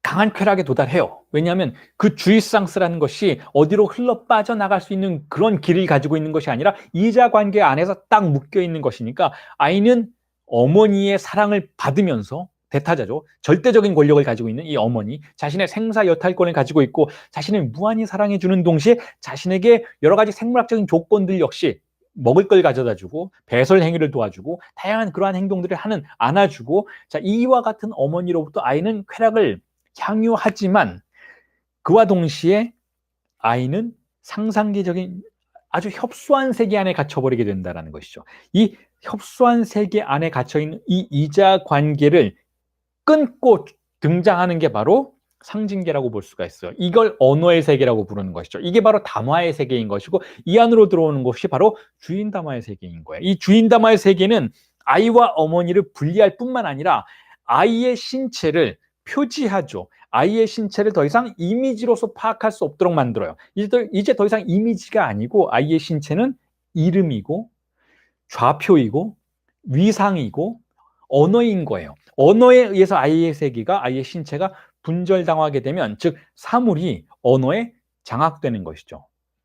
자, 그렇게 함으로써 언어에 의한 사물의 살해라고 하는 철학적인 표현이 가능해지는 것이죠. 우리 신체에도 그런 일이 벌어진다는 거예요. 우리의 신체는 더 이상 이제 신체가 아니게 되어버린다는 거죠. 우리의 신체는 언어가 되어버리는 거예요. 언어적인 것이 되어버리는 것이죠. 자, 그렇게 함으로써 아이와 어머니의 이자 관계가 단절되고, 이걸 거세라고 부르죠. 단절되고, 아이는 더 이상 상상계적인 만족보다는 상징계적인 만족의 세계 안으로 들어가게 돼요. 그렇게 해서 상징계적인 만족의 세계에서 팔로스라고 하는 이전에 설명드렸던 기표를 쫓는 그러한 삶을 살게 된다는 것이죠. 즉 극도로 추상적인 삶을 살게 된다는 거예요. 자, 그런데 이 이자 관계가 제3자에 의해서, 즉 언어적인 상징계의 힘에 의해서 분리되지 않았을 때 어떤 일이 벌어지는가 하면 상상계적인 증상들이 난립하는 세계가 초래하게 된다는 거죠. 그 아주 극단적인 경우가 바로 정신증의 세계라는 것이죠. 정신증의 세계에서도 이미지들이 난무하는 방식으로 의미를 가져다 주는 것은 사실이에요. 정신증의 세계에서도 의미에 자신을 맡기는 다양한 현상들이 발견되죠. 조현병의 세계에서. 여러 가지 의미들이 나에게 등장하고 그 의미들이 힘을 발휘하고 심지어는 상징계에서의 의미보다 더 강력한 힘을 발휘하는 것은 사실이지만, 그렇지만 그 의미들은 공유가 불가능한 의미라는 거예요. 상징계적이지 않기 때문에 제3자에 의해서 환유라는 기능 안으로 끌려 들어가지 않은 의미들인 것이기 때문에 그 환유라는 시스템을 통해서 공동체 안에서 필터링되는 과정들을 겪을 수가 없다는 거야. 뭔가 언어를 하나 내가 발화해도 이 발화된 의미가 이 기표에 달라붙어 있는 의미가 보편적일 수 있는 것인지 아닌지를 검사받을 수 있는 환유적인 시스템의 회로 안으로 들어갈 수가 없다는 것이죠. 그런 의미에서 상상계적인 의미는 아까 말씀드렸던 그 정신증의 세계에서 고독이 그러한 것처럼 철저하게 개별적이고 폐쇄적인 의미라고 볼 수가 있는 것이죠. 그리고 이 폐쇄적인 의미가 어머니와 아이의 이자 관계 속에서는 공유될 수도 있을 수 있어요. 그렇지만 이 어머니와 아이의 이자 관계를 벗어나면 공유되지 않는 언어가 되어버린다는 것이죠. 그래서 이 극단적인 경우에는 정신증의 세계인 것이지만 사실상 굉장히 많은 히스테리 환자들 역시 이 상상계적인 한계 안에 부분적으로 자신이 갇혀있는 현상을 경험하게 된다는 거예요. 그래서 굉장히 많은 여성, 특히 여성 내담자들이 자신의 동일시의 대상인 어머니와의 관계의 밀착성 때문에 상징계 안으로 들어오지 못하고 여러 가지 증상들을 경험하는 것을 보게 된다는 거예요. 상징계 안으로 들어오지 못하고 상상계적인 이미지에 사로잡혀서 그 고착된 근본 환상에 더욱더 깊숙이 고정되어 버리는 현상들을 또한 우리는 히스테리적인 증상이라고 부를 수가 있다는 것이죠. 자, 그래서 그러한 신체라는 대상과 이미지라는 대상이 만들어내는 아주 협소한 의미의 세계로부터 벗어나면, 즉 상상계와 실제가 교차하면서 만들어낸 의미의 세계로부터 벗어나기 위해서는 언어의 폭력이 필요해요. 상징계가 들어와야 한다는 것이죠. 즉 주인담화가 들어와야 한다는 거예요. 주인이 성벽을 쌓아야 한다는 거예요. 주인이 봉건영주가 들어와서 신체를 포기하도록 위협하고, 거세 위협이죠.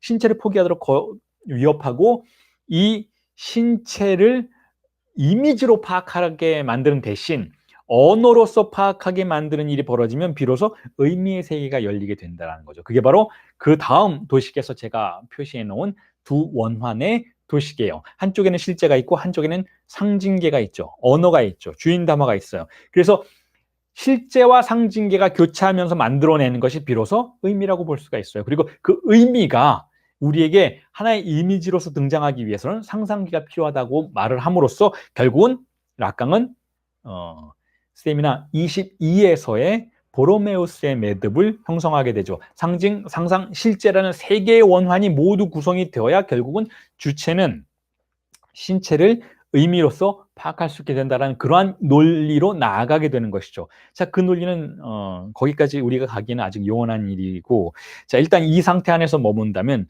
자, 이렇죠. 말과 사물의 관계에서 결국 결정적인 역할을 하는 것은 어쨌든 실제가 있어야 하고, 그렇죠. 우리 신체가 있어야 돼. 우리 신체만큼은 환상은 아닌 거예요. 어쨌든 거기에 있는 거니까. 우리가 이걸 꿈꾸는 건 아니잖아요. 이 모든 게 다 꿈만은 아니에요. 실제는 분명히 존재하죠.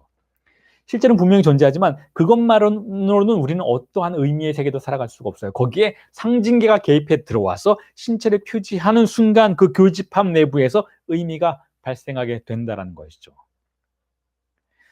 자, 그게 바로 로고스와 현상의 관계라는 거예요.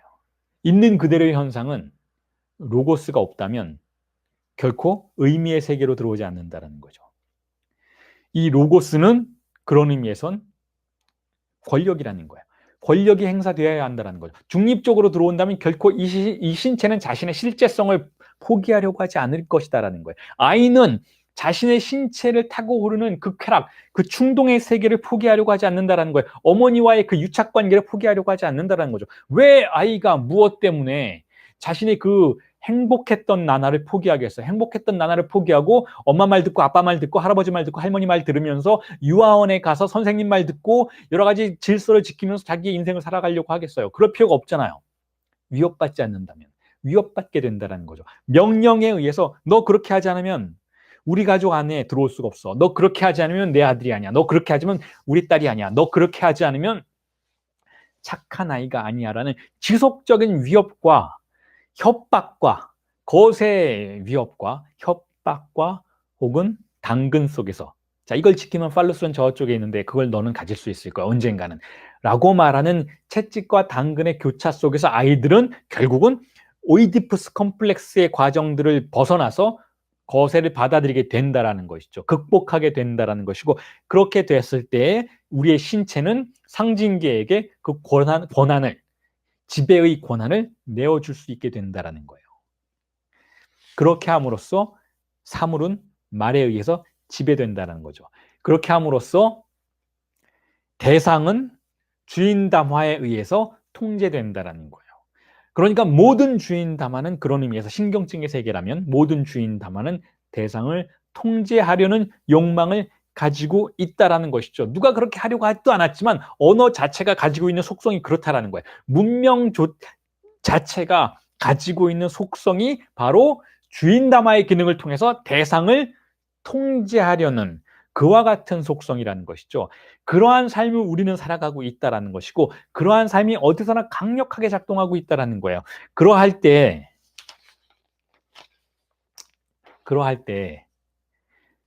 분석과 담화는 그 반대편으로 가려고 한다라는 거예요. 왜 그런지에 대한 설명이 계속해서 이어질 거예요, 여러분. 우리의 앞으로 이어지는 강의들 속에서 왜 주인 담화와 반대편에 서려고 하는가? 왜 정신분석은 주인 담화와 반대편에 서려고 하는가에 대한 해명이 이루어질 겁니다. 이전 강의에서도 사실상 상당 부분 해명을 제가 지속적으로 해왔지만 이 해명은 제가 죽는 날까지 해야 하는 해명이에요. 왜냐하면 주인 담화가 가지고 있는 권한과 권력이 워낙 크기 때문에 그것에 저항하고 그것에 항의하려면 지속적인 이론적 깊이가 드러나야 하기 때문에 그렇다는 것이죠. 그리고 한 가지만 덧붙여서 말씀을 드리자면 다른 모든 대부분의 심리치료들은 주인 담화와의 공모관계에 있어요.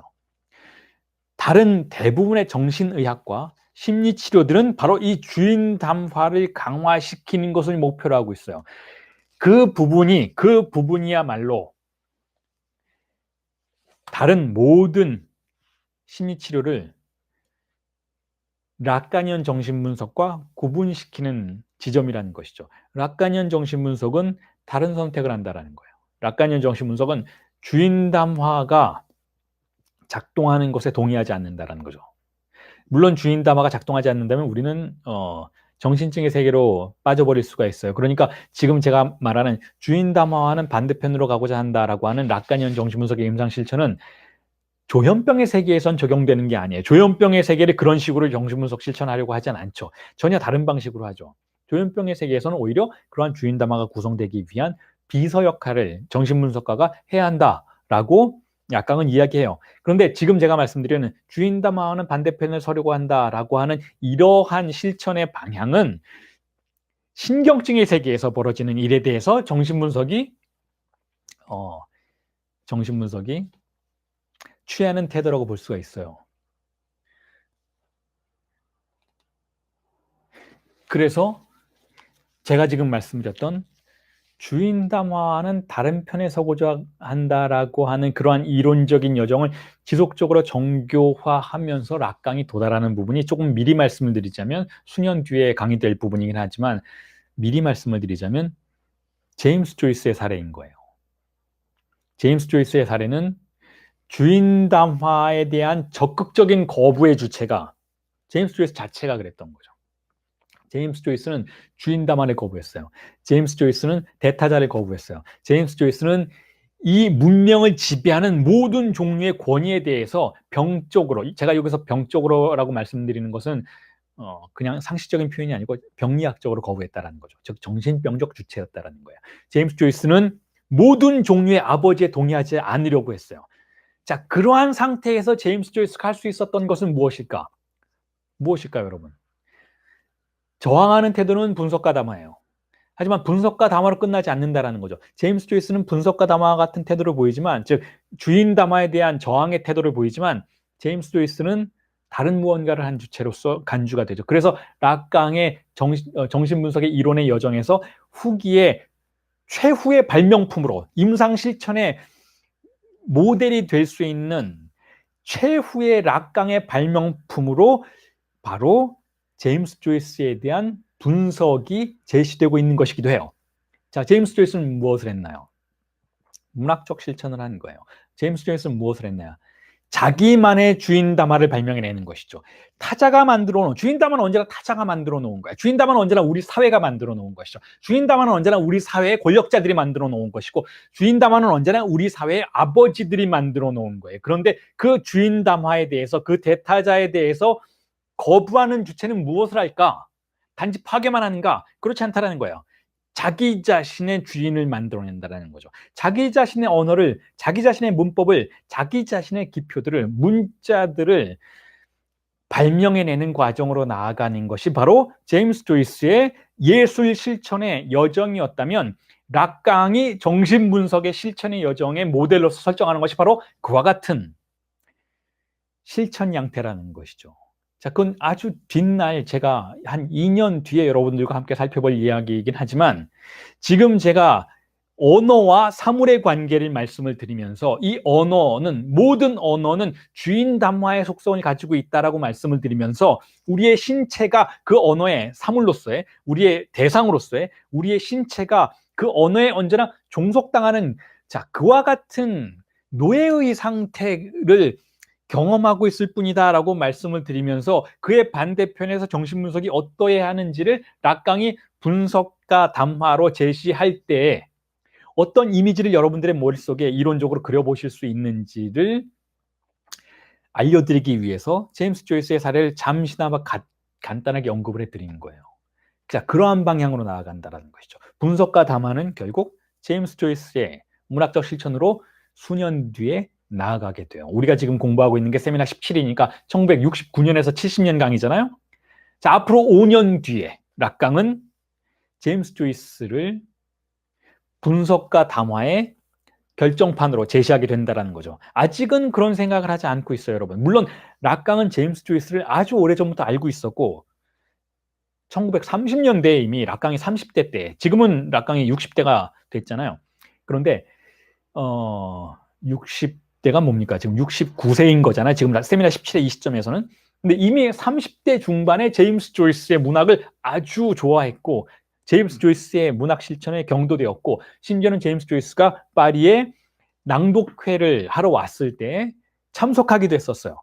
그래서 제임스 조이스나 그 이후에 다양한 초현실주의 미술 실천에 대해서도 관여를 하고 상당한 호의를 보이고, 그로부터 많은 아이디어를 얻은 것은 사실이지만, 이 정도로 본격적으로 세미나 23에서 락강이 보여주는, 1975년에 락강이 보여주는, 자, 이 정도로까지 예술 실천과 정신분석의 임상의 구조의 과정들을 교차시키는 지점은 없었는데, 앞으로 그런 일이 벌어진다는 거죠. 거기로 가기 위해서 지금 우리는 세미나 17에 분석과 담화에 대한 강의를 진행하고 있다는 거예요.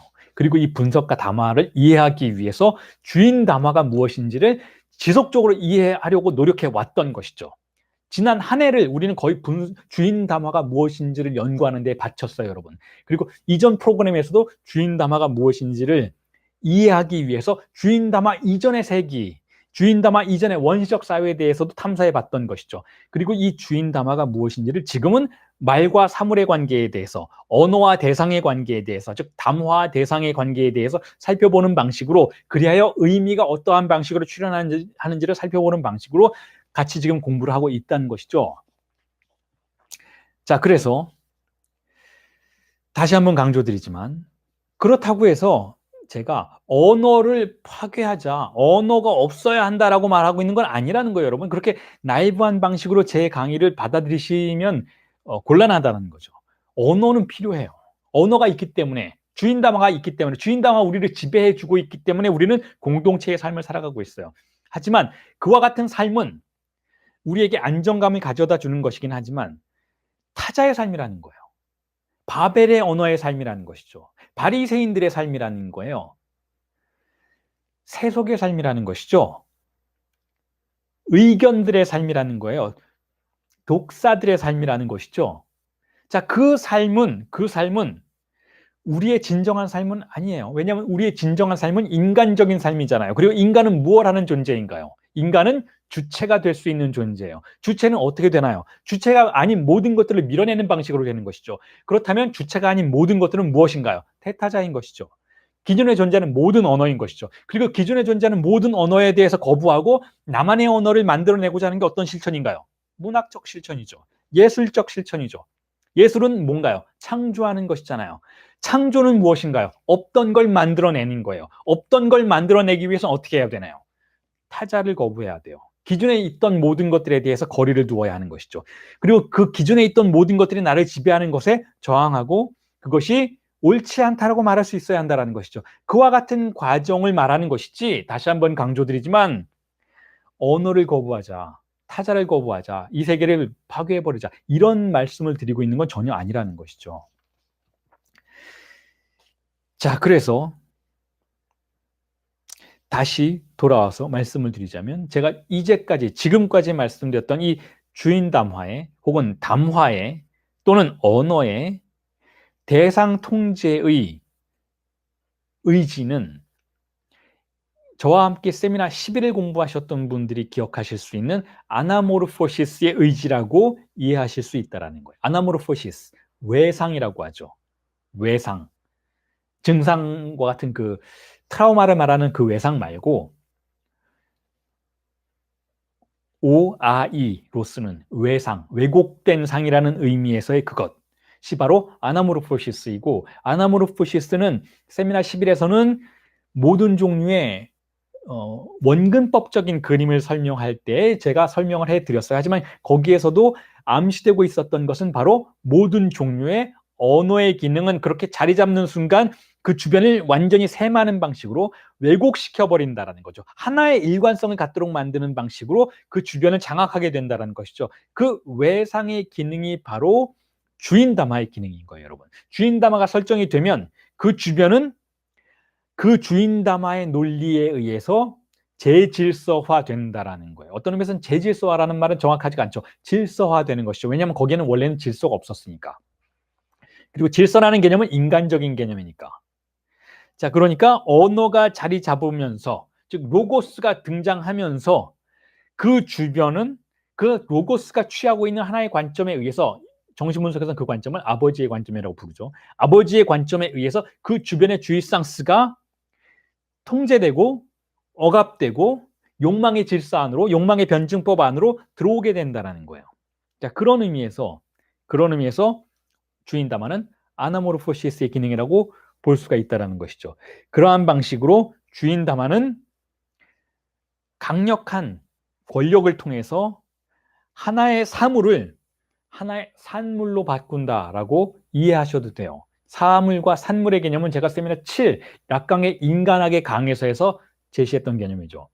사물은 있는 그대로의 그것이지만 산물은, 디자허는 프로이트의 개념이에요. 디자허는 사물 그 자체가 아니라 셈해지는 사물이라는 의미를 갖고 있죠.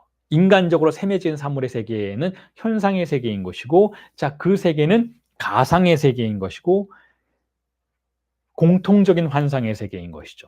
그 환상의 세계를 우리의 강의의 초기 이 세 번의 강의의 첫 번째 용어로 다시 해명을 해드리자면 바로 가족소설의 세계인 거예요. 가족소설의 세계. 세매진 욕망은 가족소설을 구성하게 되죠. 거기서 우리는 나 자신을 아들로서, 딸로서, 어머니로서, 아버지로서 구성하게 돼요. 그와 같은 구성 속에서는 그들이 가지고 있는 욕망은 통제된 욕망이죠. 어머니는 어머니의 욕망을 가져야 한다라고 규정되어 버려요. 아버지는 아버지의 욕망을 가져야 한다라고 규정되어 버려요. 어머니도 아니고 아버지도 아니고 어느 누구도 아닌 나 자신의 욕망이란 존재할 수가 없어요. 그 안에서는. 나는 어떤 역할극을 수행해야만 하는 그러한 존재로 규정이 된다는 것이죠. 자, 그러한 일을 하는 것이 바로 주인담화라는 거예요. 그리고 그 주인담화가 파생시키는 세계가 바로 환상의 세계인 것이죠. 그리고 모든 환상의 배후에는 근본 환상이 존재하는데 그 근본 환상에 도달해야만 우리는 그 모든 환상의 지배력을 약화시킬 수 있다는 것이죠. 그러기 위해서는 분석과 담화를 추구해야 한다는 거예요. 분석과 담화는 어떤 담화인가 하면 레퍼런스를, 대상을 통제하지 않으려고 한다는 거죠. 어떤 의미에서는 자, 그렇다면 분석과 담화는 아무 일도 하지 않느냐? 아닌 거예요. 더 많은 일을 해야 한다는 것이죠. 통제하지 않으려고 통제해야 한다는 것이죠. 자, 모든 종류의 고정관념이 모든 종류의 아버지의 이름들이 분석실 내부로 들어오는 것을 막기 위해서는 사실상 더 많은 노력이 필요하다는 것이죠. 자, 그래서 이렇게 정리를 해볼 수가 있을 것 같아요. 주인담화는 실제 정말 있는 그 사태로부터 대상을 멀리 떼어놓으려고 해요. 그 멀리 떼어놓으려고 한다는 것은 그 대상을 어딘가 주인이 있는 장소로 가지고 오려고 한다는 것이죠. 자, 이게 바로 주인담화가 주인이 대상을 길들이고 보호하는 방식이에요. 일종의 노예화라고 볼 수가 있는 것이죠. 반면에 분석과 담화는 대상을 보존하려고 한다는, 있는 그 자체로 보존하려고 한다는 것이죠. 분석과 담화는 실제 그 자체의 속성을, 자, 실제 그 자체가 어떤 속성을 가지고 있다고 말씀드렸나요? 공백이죠. 그 공백을 보존하려고 한다는 것이죠. 분석과 담화는 자, 그것을 있는 그대로 보존하려고 해요. 그렇게 하기 위해서 분석과 담화는 그것에 덮여 있는 타자의 잔해들을 치우려고 한다는 것이죠. 그것에 우리 자신의 신체를 지배하고 있는 다양한 고정관념의 기둥들, 다양한 대타자의 지배력들을 약화시키려고 한다는 거예요. 그게 분석과 담화의 중요한 역할이라는 것이죠. 그러니까 분석과 담화는 대상 자체, 그 자체의 속성을 보존하기 위해서 대상 자체의 속성이 아닌 모든 것을 지워내려고 한다는 것이죠. 그 모든 걸 지워내고 나면 무엇이 남는가 하면 아무것도 남지 않는다는 거예요. 그 텅 빈 것을 보존하려고 하는 것이 분석과 담화의 속성이라면, 자, 이 부분은 여러분들 제가 세미나 7을 강의할 때 정말 오래전이죠. 세미나 7, 락강의 인간학을 강의할 때 한 5년 전인데, 자, 그때 말씀드렸던 궁정풍사랑과 같은 구조라는 것을 이해하실 거예요. 기억하실 분들도 계실 텐데, 궁정풍사랑을 세미나 7에서 락강이 제시하죠. 물론 정신분석이 궁정풍사랑과 같아야 한다라고 그렇게 노골적으로 얘기하잖아요. 락강은 절대로 그렇게 얘기하지 않죠. 그럼에도 불구하고 궁정풍사랑의 개념에 대해서 아주 집중적으로 논의를 해요. 중세시대에 12세기에서 14세기 사이 즈음에 유럽의 문학적 실천으로서의 궁정풍 시가라는 것이 있었죠. 이 궁정풍 시가, 궁정풍 사랑의 시가에 대한 스토리 구조, 서사 구조를 소개하면서 이런 특성들을 락강이 설명을 하죠. 그 시가 속에 등장하는 여성은 특성이 없다라는 거예요. 다시 말해서 궁정풍 사랑의 서사 속에 등장하는 뭐 기사라든지 이 사랑의 주체, 사랑하는 주체, 대체로 남성들이죠. 남성들이 어떤 뭐 공주라든지 어떤 뭐 귀족 부인이라든지 그런 여성을 사랑의 대상으로 설정을 하면 그 사랑의 대상에 대해서 굉장히 많은 묘사를 해요.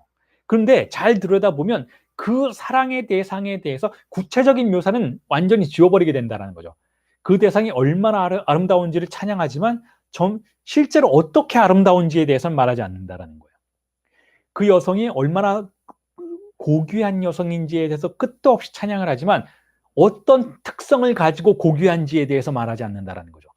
자, 궁정풍 사랑은 그렇게 이 욕망의 언어죠. 궁정풍의 시가 자체가 언어로 구성되어 있잖아요. 이 거대한 언어의 시스템이 대상으로, 묘사의 대상으로 삼고 있는 그 대상의 속성을 기이하게도 지워버리는 구조로 되어 있다는 거예요. 너무나 사랑하기 때문에 거기에 속성을 인정하지 않으려고 한다는 거죠. 속성을 다 지워버린다는 거죠. 왜냐하면 속성은 어떤 방식으로 구성이 되나요?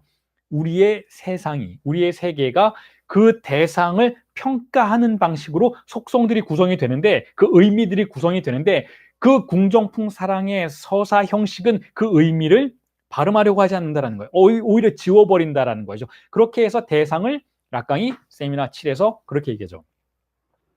기포화한다고 해요. 기포화. 어떤 막 속에 집어넣는다라는 거죠. 그리고 그 막 속에는 텅 비어 있게 만든다라는 거죠. 일종의 기포, 공기가 안에 들어가 있는 그 물방울 같은 거, 비눗방울 같은 걸 기포라고 부르거든요. 그 프랑스어로는 바큐올이라고 부르죠. 라강이 거기서 바큐올이라는 표현을 써요. 그걸 바큐올, 기포처럼 만든다라고 표현하죠. 사랑의 대상을 기포처럼 만든다라는 거예요. 기포처럼 만든다라는 건 공백을 형성시킨다라는 것이죠. 그 대상을 오직 공백처럼 대한다라는 것이죠. 자, 그게 바로 궁정풍 사랑이라면, 이 궁정풍 사랑은 바로 제가 지금 여러분들에게 말씀드리고 있는 분석과 담화가 대상을 다루는 방식과 동일한 구조라고 할 수가 있다는 거죠. 지금 락강이 세미나 17에서 자신이 세미나 7에서 했던 궁정풍 사랑을 언급하고 있지는 않아요. 전혀 그렇지는 않습니다. 제가 지금 연결시키는 것이긴 하지만 저의 독해 속에서는 그렇게 보인다는 거죠. 지금 락강이 말하는 분석과 담화는 대상을 통제하려고 하지 않는다면서요. 락강이 지금 그렇게 얘기하고 있잖아요. 대상을 통제하지 않지만 대상을 앞에 마주하고 있는 거예요. 그렇지 않다면 이건 담화의 기능할 수가 없죠. 대상을 마주하고 있어요. 하지만 통제하려고 하지 않아요. 통제하려고 하지 않는다는 건 무슨 뜻인가요? 주인 담화는 어떻게 했나요? 통제하면서 거기에 의미를 부여하죠. 즉 통제한다라는 건 의미 안에 가둔다라는 뜻인 것이니까, 통제하지 않는다라는 것은 앞에 마주하지만 의미는 지워낸다라는 뜻이에요. 의미를 지워낸다라는 것은 결국 그것의 존재 그 자체와 마주한다라는 거죠. 하이데거적인 의미에서. 그리고 그것의 존재 그 자체와 마주한다라는 것을 우리는 궁정풍 사랑과 동일한 구조라고 볼 수가 있다라는 것이죠. 자, 그런 의미에서 분석과 담화는 궁정풍 사랑의 구조라는 거예요. 자, 그런 의미에서 분석과 담화는 자신이, 분석가는 내담자를 사랑해야 하잖아요. 자신이 사랑하는 대상을 텅 빈 공백으로 파악하려고 한다는 것이죠. 자신이 바라보고 있는 대상을 순수 가능성 그 자체로만 이해하려고 한다는 것이죠. 그런 의미에서 분석가는 내담자를 이해하려고 하지 않으려고 한다는 거예요. 여러분, 기이한 표현이긴 하겠지만 설명을 드리면서 오늘 강의를 정리를 해보고 싶은데, 이해한다라는 건 뭐예요, 여러분? 우리가 보통 내담자가 상담사를 찾아갈 때 보통은 어떤 욕망 속에서 찾아가나요? 이해받고 싶어서 찾아가요. 이해받고 싶어서. 어느 누구에게도 할 수 없었던 이야기를 그분에게 하고 나의 고통을 이해해 주십사 하는 욕망 속에서 갑니다. 사실은 그래요. 그래서 굉장히 많은 정신분석가들이, 심리치료사들이 내담자를 이해해 주려고 해요. 자, 그런데 지금 말씀드린 이 논점에 근거한다면 그러한 이해는 좋지 않습니다. 그러한 이해는 어떤 의미에서는 굉장히 외설적인 거예요. 그런 행동을 분석가는 하지 말아야 한다고 지금 락강은 분석과 담화의 속성을 통해서 암시하고 있는 것이기도 해요. 이해한다는 건 뭐예요? 내가 가지고 있는 지식을 통해서 상대방의 존재를 포섭하는 거죠. 그게 이해예요, 여러분. 이해예요. 자, 여러분들 앞에 어떤 사람이 자신의 직업을 이야기했다고 칩시다. 자신의 직업을, 자, 저는 예술가입니다 라고 말했어요. 그럴 때 분석가가 아, 그렇군요 라고 이해했다면 분석가는 예술가라는 지식을 이미 가지고 있는 거예요. 그렇기 때문에 예술가가 누구인지를 알고 거기에 따른 고통이 무엇인지를 아는 거 아니에요. 이미 자신이 그 사람이 말하고 있는 사태에 대한 지식을 가지고 있어야 그 사람을 이해할 수가 있어요. 자, 그런데 이 지식을 가지고 있다는 건 무슨 뜻이에요? 이 지식에 동조했다는 뜻이죠. 내가 그 예술가라는 직업이 있다라는 것에 동조할 수 없다면, 예를 들어서 그건 직업이 아니야. 그건 안 좋은 거야. 그건 있어서는 안 되는 거야. 라고 그 개념 자체에 동조하지 않고 있다면 나는 그 대상을 이해할 수가 없어요. 나는 그 지식을 동조한 거예요. 예술가라는 직업이 있다라고 동조했기 때문에, 그 권위를 받아들였기 때문에 그 지식을 가지고 자신은 예술가라고 말하는 그 내담자를 이해하고 그의 고통을 나눌 수 있게 되는 것이죠. 자, 그렇다면 이 둘 다 어디 안에 들어가 있나요? 대타자의 권위에 복종한 상태 안에 들어가 있는 거예요. 그런 의미에서 분석가는 내담자의 말은 이해했지만 내담자의 존재를 이해한 것은 아니에요. 분석가는 내담자의 말을 이해하는 것이 아니고 존재를 받아들여야 하는 그러한 직업인 것이죠. 존재를 받아들인다는 것은 이 내담자와 분석가를 지배하고 있는 모든 종류의 고정관념을 넘어설 수 있는 그러한 주체로서 내담자를 받아들인다라는 의미인 것이죠. 자, 그런 의미에서 이해는 중요하지 않다라는 거예요. 이해가 중요한 것이 아니라 내담자가 분석가와 함께 존재할 수 있도록 만들어주는 것이 중요하다는 것이죠. 내담자가 어떠한 대타자에 의해서도, 어떠한 언어에 의해서도, 어떠한 로고스에 의해서도 이해받을 수 없을 때에도 분석가의 존재는 내담자의 존재와 함께 있을 수 있는 가능성을 열어줄 수 있어야 한다는 것이죠. 자, 그게 중요하다는 거. 이해가 중요한 게 아니라는 거. 이해는 정신분석에서 굉장히 경멸의 대상인 개념이에요, 여러분. 락가니언 정신분석은 이해라는 개념을 좋아하지 않아요. 왜냐하면 이해는 결국 그 이해를 보증해주는 대타자에 대한 복종을 전제해야만 하는 것이기 때문에 이해가 중요하지 않다는 것이죠.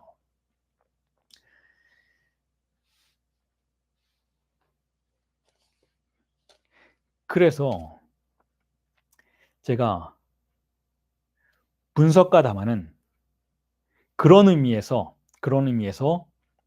특수한 욕망을 추구한다라고 여러분들에게 나누어진 텍스트에 써놨어요. 분석가는 어떤 욕망을 추구해야 하는가 하면 내담자를 이해하거나 내담자를